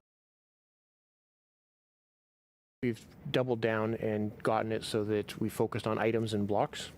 So as part of that, I made a custom crop to kind of show off a lot of the capabilities. So over the summer, everyone in Mojang Studios was given tomato seeds to try and grow a tomato plant at home. So I thought that was kind of the perfect inspiration to go make a crop. So you can interact, you can place the seeds, use the crops. See, they're kind of growing. We got a couple of them getting to the flower stage. Got a few now that I can actually go pick. So in this case, I've made them work like the sweet berry bush, where you can just right-click on them. But I think tomatoes taste disgusting, so I thought it was better to make them as something you can throw. So Quinn and I had some fun. We were throwing them around. It's harmless, or sort of harmless. Yeah, totally harmless. Yeah. You knocked me in the lava. It was mostly by accident. But tomatoes will actually rot on the vine as well, and if they rot for too long, you get a little rotten tomato monster that can spawn from it. So I'm gonna fight him off here. But yeah, he throws rotten tomatoes. They don't fly as far as a regular tomato, but they knock you back a lot more. But kind of based off all this stuff, I think tomatoes maybe aren't the best idea. So I'm gonna get rid of all my plants and never grow them again. Yeah, I agree with you on this one. But So all they're these, so healthy. it's true, they are pretty healthy.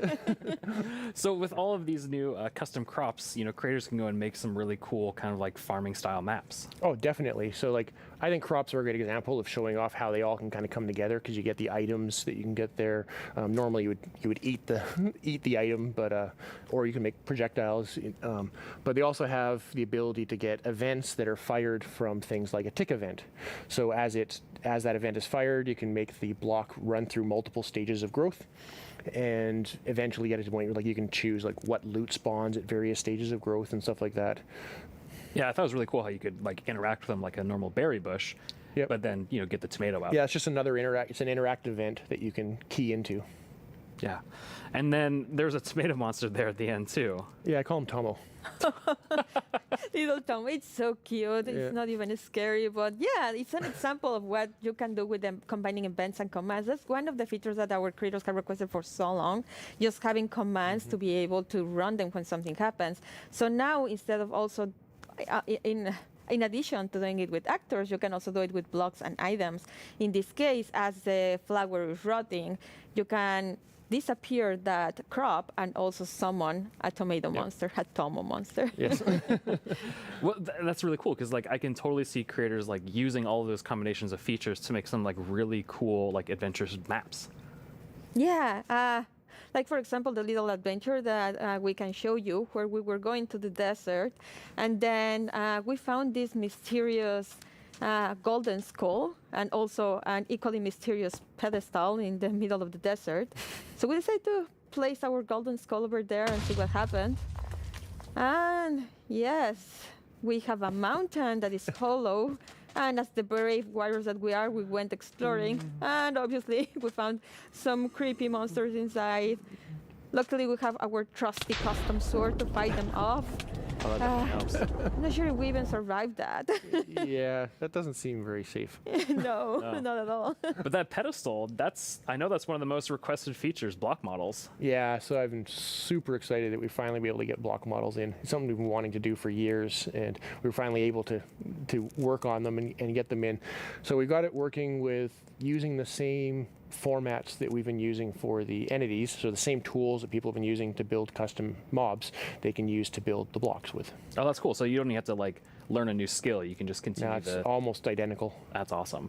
And then I noticed on the hotbar with the golden skull, there was like a little red triangle. What was that? Yes, it's a new feature that we're calling item lock. I don't know if you found yourself sometimes just going through some content and you have this special item and then you die and you lose it, or maybe you drop it accidentally.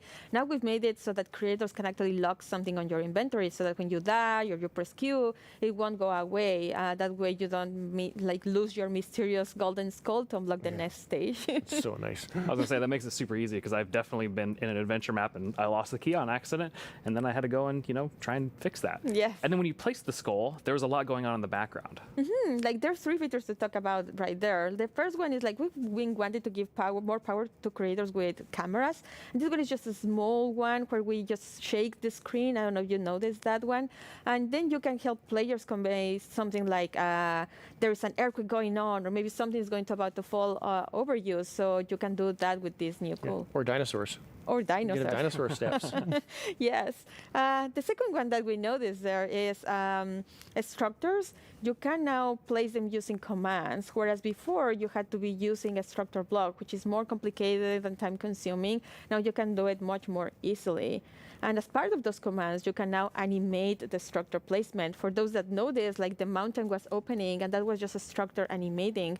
We provide a couple of effects. One is just like a 3D printing animation, and the other one is layer by layer. And yeah, you can combine them to just achieve very cool effects. Yeah, I can see like creators, using those to add just another level of polish to their world. Exactly. Absolutely. And then I recognize the scorpions. Yeah, well, the desert theme, it felt appropriate to bring them back. They've always been one of my personal favorite custom mobs that I've ever built. Yeah, but after watching that video for so long, I ended up having a nightmare about having to rescue my mom from Really? some like aliens riding scorpions. It was creepy. I'm sorry, that was not the intention. It was creepy and funny. Yeah. Well, speaking of aliens, I know our team put together a really cool sci-fi parkour map that, they made you run through, Jason. Yeah, I'm pretty sure they knew this when they asked me to run through it, but I'm pretty awful at parkour. So it took a few tries to get a clean run through.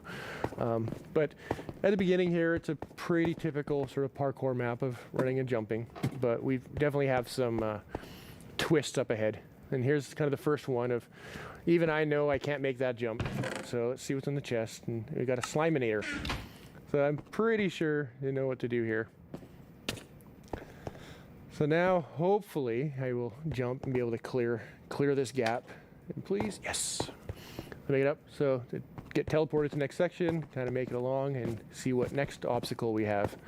So now I know the chests have useful things in them. So we got a Blockinator. And we'll throw that across and get a little platform. Now I can make this jump. Even I can make that jump. And we got the hot dog, or the cyber dog, and float up. But it poisoned me, so I needed to use the antidote to rescue me there. Make it across and get through here. Now we got a wall in the way, so let's see what tool we have to get through the wall. And insta presto, and get through here. Keep going along. And this should be our last obstacle here. But I can see the teleport pad, but I can't quite get to it. But that shaft up above looks promising, along with the ladder. So let's go up and see what we get here. Fall down. And block breaks, I can get to the teleporter. And Fanny's already there. You made of course. Yeah, finally.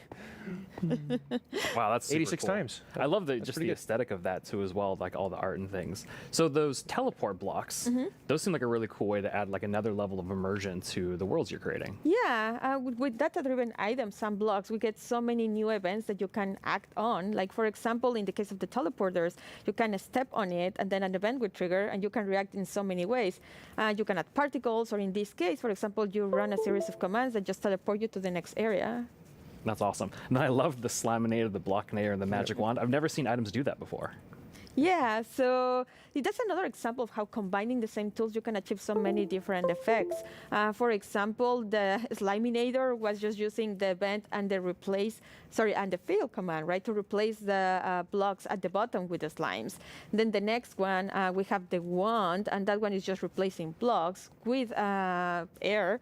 And then we also had the Blockinator, which allowed you to walk by placing some blocks, replacing air with blocks. So just by combining events and the same command in different ways, you achieve so many cool effects. Yeah, so it's just small little simple things you can combine in lots of different ways and get a wide variety of results. And even that Blockinator allowed you to make that jump. Yes. And then I also saw that there was messing with mob effects too as well. Yeah, so we've had an example of custom food in there, but in addition to just satisfying hunger like a food normally does, you can add and remove mob effects. So we had the Cyberdog that gave 3 effects, the levitation, nausea, and poison.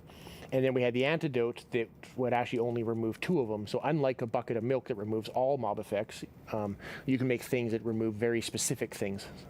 Yeah, and it seemed like you got, after you use that, or after you use the magic wand to get to that wall, it seemed like you were stuck, but there was something else that was going on there. Oh yeah, so there is the block that was in my way. So we made it so that another one of these events, similar to the on step on, is we also have an on fall on. So in this case, it was just an on fall on, and you can set what distance you want the event to trigger. So you have to fall at least 10 blocks or something like that.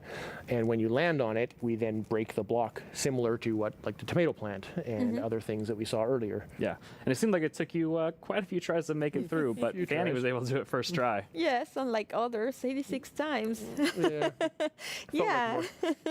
And one new feature that we have is that on raw text, you'll be able to show the names of the players that are of interest at that moment, and also show scores. Like in this case, we were tracking how many times Mayor was dying. Yeah. Well, thank you both for coming onto the stage and talking a little bit about these creator tools and new features that are coming out. And with these new features, there's going to be a pretty amazing new thing coming out later this year for all Minecraft players. Remember, GDL will not be held responsible in the event of a likely death.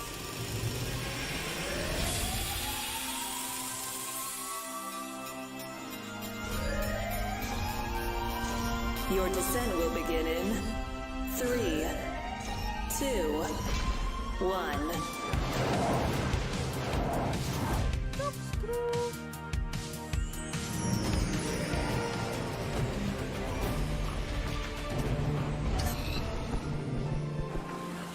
We know you've waited a long time for this update, and if you thought the first set of features for the caves were awesome, it's time for even more awesomeness. Agnes and Nir from the Vanilla Minecraft gameplay team are here to tell us what else is coming to the Caves and the Cliffs update.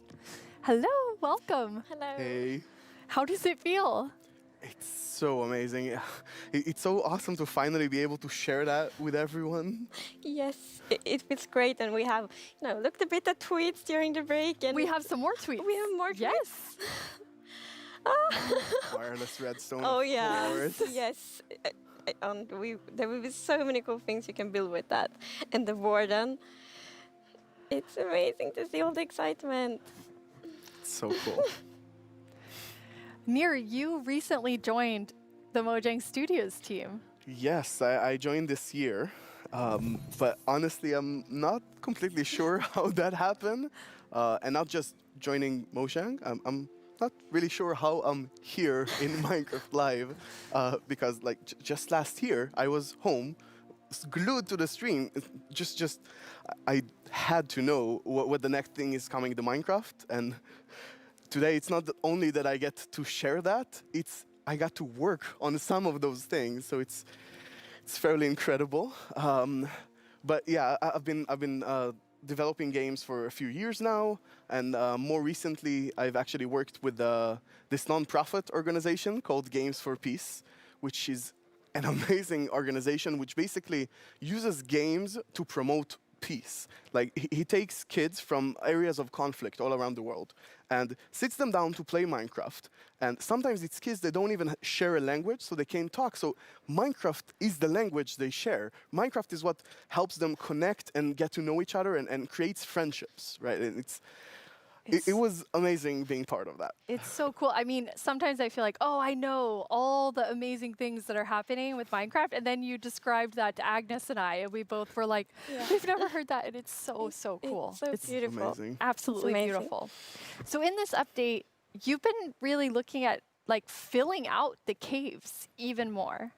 Yes, so there are even more things to show. And in the things we showed so far, it's a lot about improving the journey underground, but of course we also want to add new things to find, new resources, and one of them are crystals. Coming to Minecraft.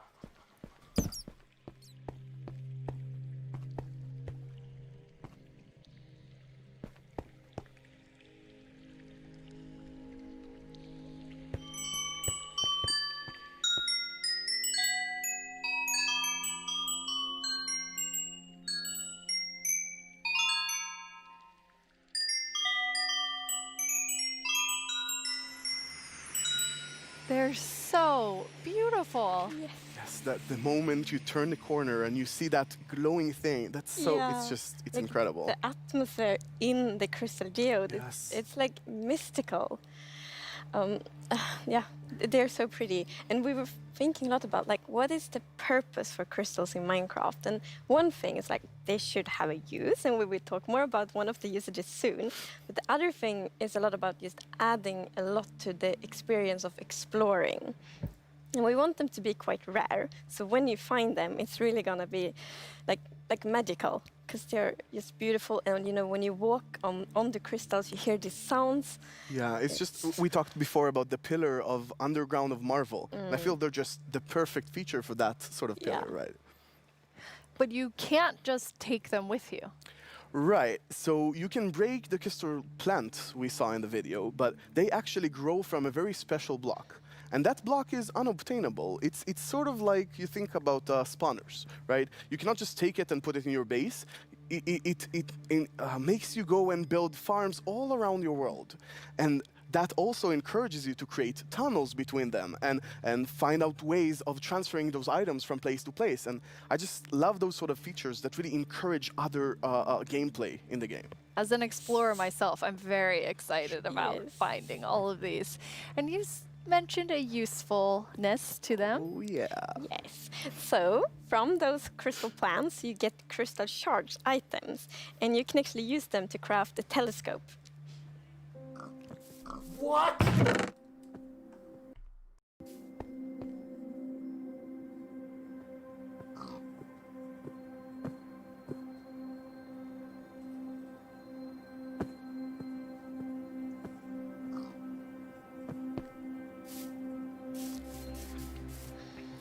That is amazing. It is. It's such a useful item. Super cool. And the cool thing is that, so yes, you use the crystal shards to craft them, but you also need something more, and that's also a new thing that we added.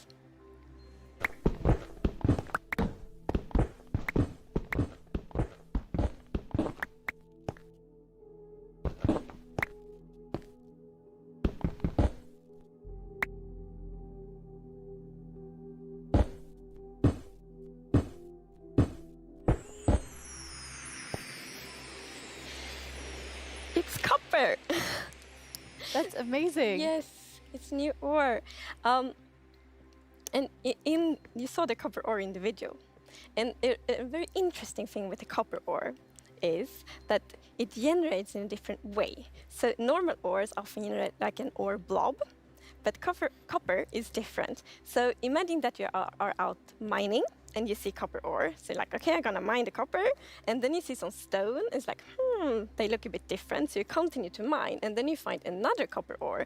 And you probably go like, okay, I think I found a copper vein. So we're actually adding ore veins to Minecraft.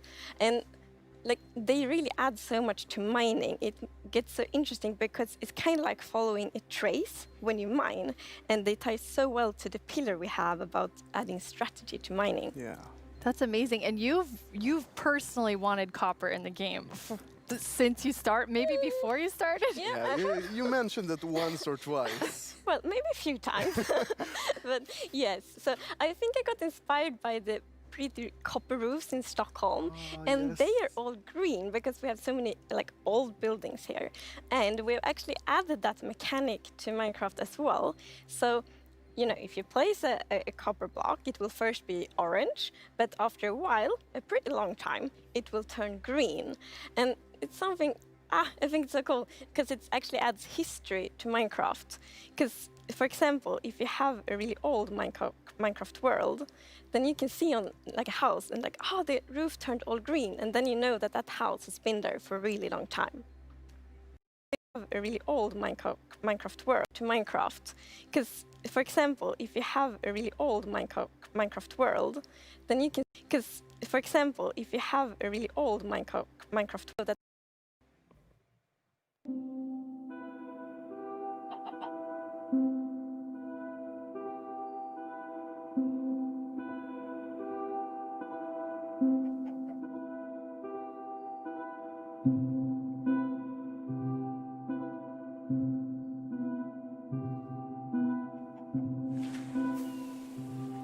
And copper won't only be used for the telescope. You actually have another really cool thing that you'll be able to craft with it. Yeah. So Jens talked a bit before about these design principles that we have in Minecraft. And one of them is that if something bad happens, the player either caused it or it has a way to sort of avoid it. And one of those exceptions, for example, is lightning striking. Now, some people like to build wooden roofs in Minecraft. Some even build wall roofs. Looking at me. Might. It's not at all like the grandest castle in my realm actually has a roof fully built of wool. Yeah, that's not a good idea. No, but we did get some fires. yeah, so to try to help the players with that, we are introducing the lightning rod.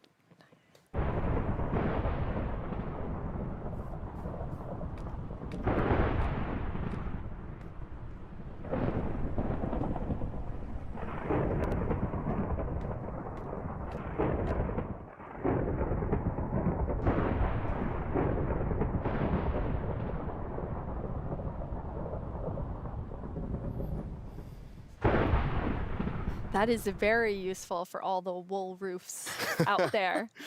Yeah, I think this is a problem that happened to a lot of our players. Even personally, I had this peaceful game that I played with my partner, and it wasn't peaceful. And we went out and we were like looking at animals, collecting a few animals to our base, and we came back and our house was gone.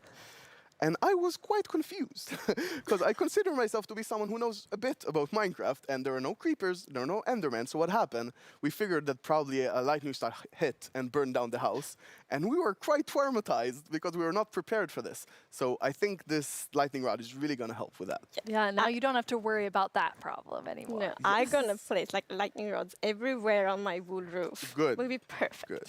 Now, you've introduced a lot of things already, and players already have a lot of trouble with their inventory and the amount of items, but you have an idea for that.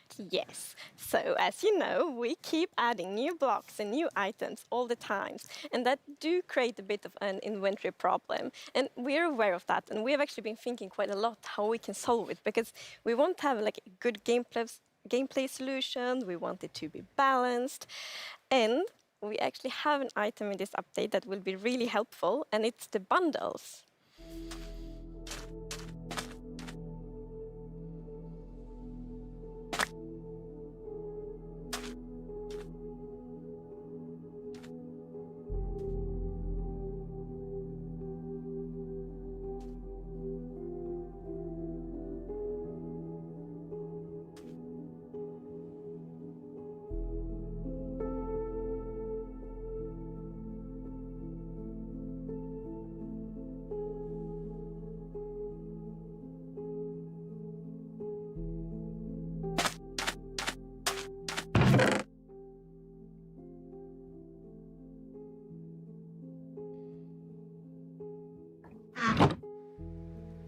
Bundles. Yeah, this is awesome. It's such an elegant solution as well, and I love it. I think we spend a lot of time talking about the inventory problem, and I think one of the biggest takeaways there was that this is not actually one problem. It's constructed from a lot of sub-problems. For example, hotbar management is one problem. Getting a lot of blocks for your huge build somewhere, that's like something the shulkers help with. But I think there is a third sub-problems where every time you leave your base to go exploring somewhere, your inventory keeps getting full of junk. Like, this lot just has 2 flowers. This lot has just 1 seed, right? And I think the bundles are really going to help with that problem. Yes. So the thing with the bundle is that you can place many different kinds of items in one bundle. So many different kinds of items in one inventory slot. So for example, I can take those 2 flowers and 1 seed and put them in one bundle. It's great. And you can kind of use them like presents too. Oh yes, I'm so excited about seeing what players do them in like shopping district, right? You can have the bundle of the day, which has a bunch of things with it, or you can have secret bundles where you have 3 of them in a chest, but you get a random one. I think it's really going to be cool. Yes, and for example, if your friend has a birthday, you can put like your prettiest item in the bundle because it looks like a gift wrapper, and then you can give it to your friend. That's so cool. we've talked so much today on the really game design side, but how do you work on the art side? We actually have a very close collaboration with the art team, and it's great. So my job is basically to get an abstract idea and imagine how it would fit into the Minecraft universe and then start sketching it. So once my sketch is finished, I send everything to the 3D artist that it's gonna model it and animate it to make it alive. My job is to bring sketches to life and make them move in 3D space. To work with a game that has such a special look, it's amazing. It's a challenge, it's fun, it's sometimes frustrating, but it's very rewarding. I love it. I make the pixel art of the blocks, and usually when I create a block texture for a new rock type, it's going to be a lot. Like, I'm going to make 50 iterations of one block because I want to make it right. Every block is like a building block for people's imagination, right? So I try to pour a lot of love in each block to make sure that people can create what they want. So I think my favorite thing about the Minecraft look is that it's very unexpected, very unconventional, and that's where the special comes from. Minecraft in terms of game art is special because it has such a unique look and it's very restricted. It has to be 3D pixel art and we can only work within those boundaries. So we have to think inside the box but also outside the box. I've been working on this exciting new mob. This new mob will be the cutest predator ever existed in Minecraft. This update is incredible. People have been waiting for this for so long, and we're finally gonna do it. I hope that the community is really, really happy about it. I hope they have a lot of new stuff to play with, and I hope that they're excited to see some concepts as well. It's so lovely when you can think about all of the different jobs within game development. I love seeing the artists and developers, and we all, across the show, there's so many different types of roles that people have. Yeah, and it's really awesome to interact with all those roles and have a lot of a back and forth. We're very open in Mojang and getting ideas from all over the place, and specifically working with the art team is amazing as well. You sort of throw one idea to the air and he draws something and you're like, oh, what is that white thing in your drawing? I didn't even think about it, and it starts so many awesome ideas going. And we even integrated into our prototype process, and actually I think until I saw those sketches by the art team, I didn't really understand what archaeology in Minecraft even means. Archaeology? Yes, so we're actually adding a new system called the archaeology system.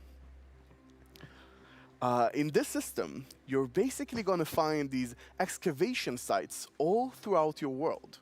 And you can make this new tool called the brush that is going to help you uncover the mysteries of all these dig sites. So you come to one of these ancient structures and you can sort of use the brush to clear away some of the rubble that may have collapsed in those structures. And sometimes you might even find something shiny inside them. But, and this is important, if you are not careful enough, like in real life, you can destroy that artifact. And when that artifact is gone, that artifact and all the secrets it held are gone forever. But if you're careful enough, if you take your time and you're deliberate, you can get some of those hidden artifacts. And for example, here we got a ceramic shard, which is basically how whoever lived here used to tell and pass on their stories. I love the story sides of the archaeology, because we often talk about that we want to deepen the mystery in Minecraft. And when you find these hidden artifacts, you kind of find connections and hints. And we will never tell the full story, but these will inspire the players to tell their own stories about their own Minecraft worlds. Exactly. I think it's going to be really exciting to see what players do with them. For example, here we see an exhibition that someone built for this, where he can compare all the different clues he finds, right, and try to preserve whatever was down here, and he can compare what we found with whatever new thing, and sort of try to connect the pieces, right? And here we see those pieces connected in a clay pot, actually trying to reconstruct them back. And you can create that however you like. You can create your own stories or try to guess how those pieces used to connect. Yeah. It's also so fun to be very creative with these new pots, because you can put the shards in any way you want. Exactly, and when you're pleased with your creation, you can fire them up, and you have your own painted clay pot. Pretty. So, Nir, is this programmer art still? Yeah, the art we're seeing is still work in progress, but I personally like the dragon. I think it's cute. Yeah, it didn't say programmer art isn't pretty. Yeah, you know, the problem is the artists are way too good. Yeah. Right? They just make us look bad. I don't know. Archaeology is amazing. I mean, the excavation site is so incredible. I'm so excited about this. I've spent a lot of time about it, and I actually got to do a lot of awesome conversations with actual archaeologists from all around the world, and it's been. Honestly, I sort of feel like I got so passionate about it myself that their passion sort of stuck to me, and it was so amazing to learn more about this, and I'm really excited to see where it goes from here. And you have a dev diary coming out on our YouTube channel where you kind of explore all of the archaeology even more. Yeah, it's honestly really, really exciting. So I had so much fun with this, and I learned so much that I decided that it can't stop with me. So we're going to do a dev diary when we're actually going to talk to those archaeologists. And actually, we might even get to visit some interesting locations. That is amazing. Well, it feels very sad, but we're almost out of time. But we've been hinting at a new mob, like over the course of the show, like 3 or 4 times. So are you going to tell us about it now, Yes, please? now we're gonna tell you. It's the cutest predator you will ever meet.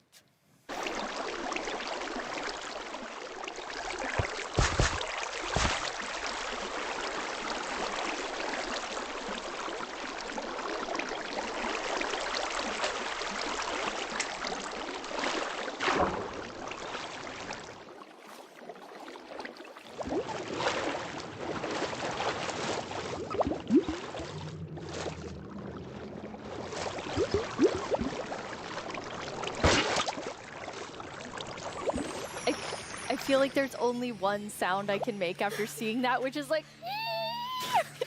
Cute. It's so adorable. The axolotls. How did you decide on axolotls? So, when we add a new mob to Minecraft, we really want it to have like its own unique character. We want it to have purpose. And it's also a very good thing if it happens to be ugly cute. And the axolotl is perfect. It has all of these things. Well, I guess on the ugly cuteness, it might be quite a big emphasis on the cute side, but still. And we actually had a brainstorm in the team. So we were like, okay, we're gonna add goats, but we want to add another animal. And then one of the developers posted like a big picture of an axolotl. And we all went like, yes. Yes, this right Perfect. now. It's like the definition of ugly cute. It's like made for Minecraft. Perfect. And then we also found out that axolotls are endangered in the real world. And we think it's good to add endangered animals to Minecraft to create awareness around that. So that's also a good thing. Like with the bees? Yes, like with the bees last year, for example. But yeah, so the axolotls, as you saw in the video, they live in the lush caves and they really add a lot of life to the lush caves. And there's also a bucket of axolotl. I didn't think it could get cuter. I know. But that is just so cute. I don't know how to handle it, but it's so cute. So when you're walking around in the lush caves and you see some axolotls, then you can actually scoop them up in your bucket and take them with you. So maybe you build like a pretty aquarium for them in your base, or maybe you bring them to your ocean adventure.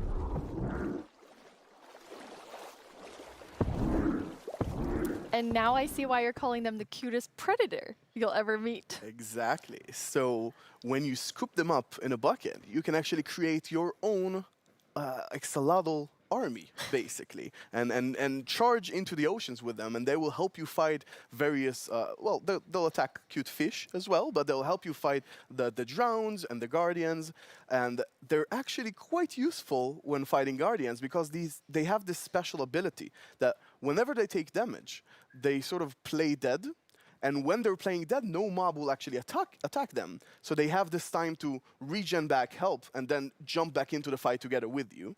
And if you learn how to cooperate with them really well, they might even heal you during the battle.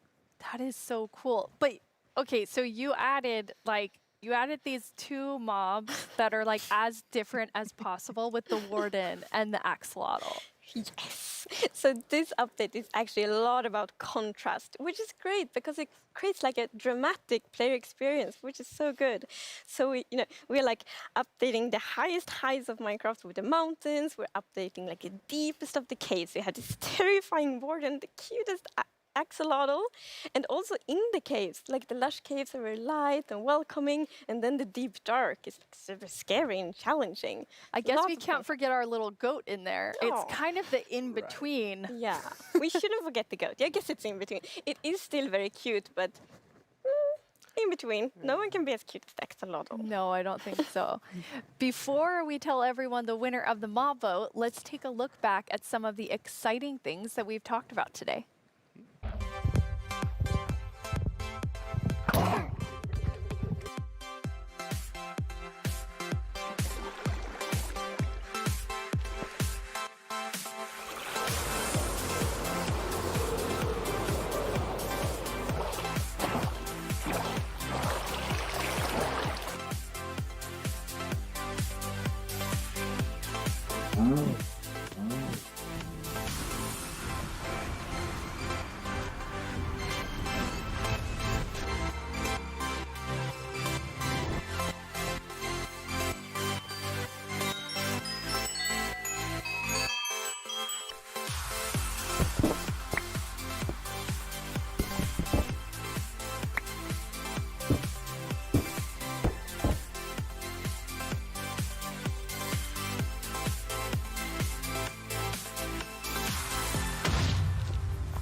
Before we get to our mob vote, I think there's one more question people are really gonna want to know.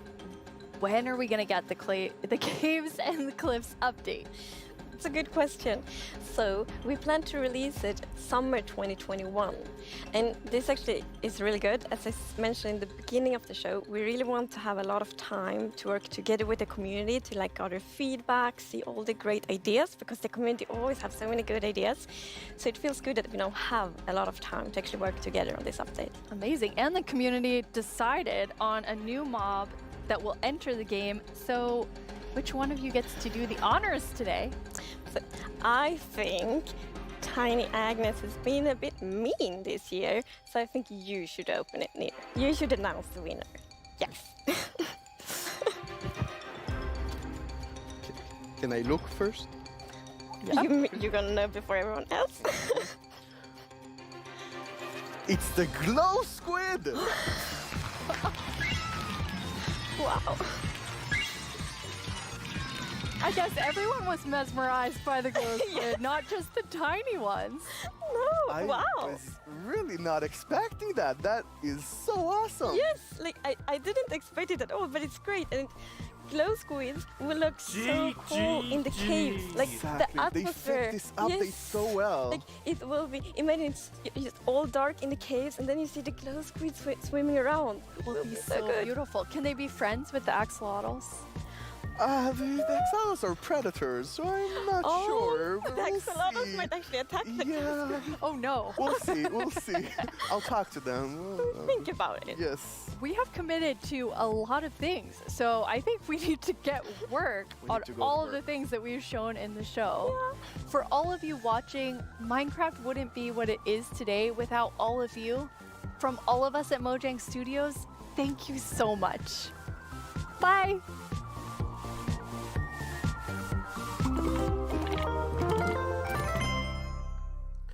Wow.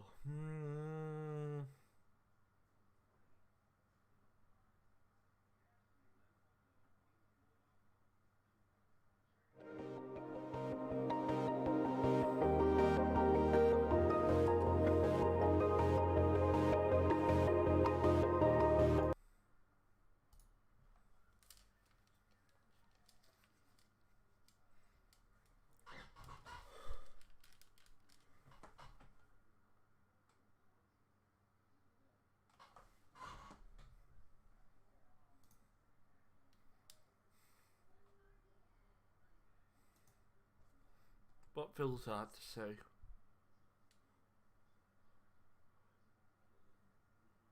Wow!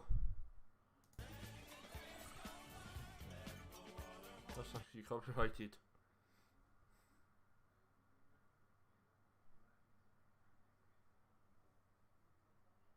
Fucking happy. Let me see the little video.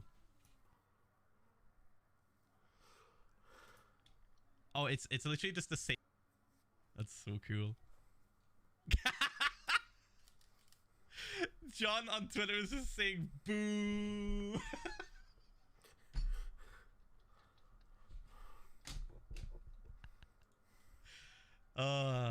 Fucking great. Whoa, dude. Holy shit.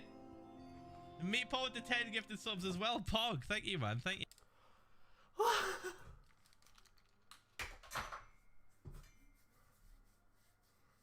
Let's play some Minecraft.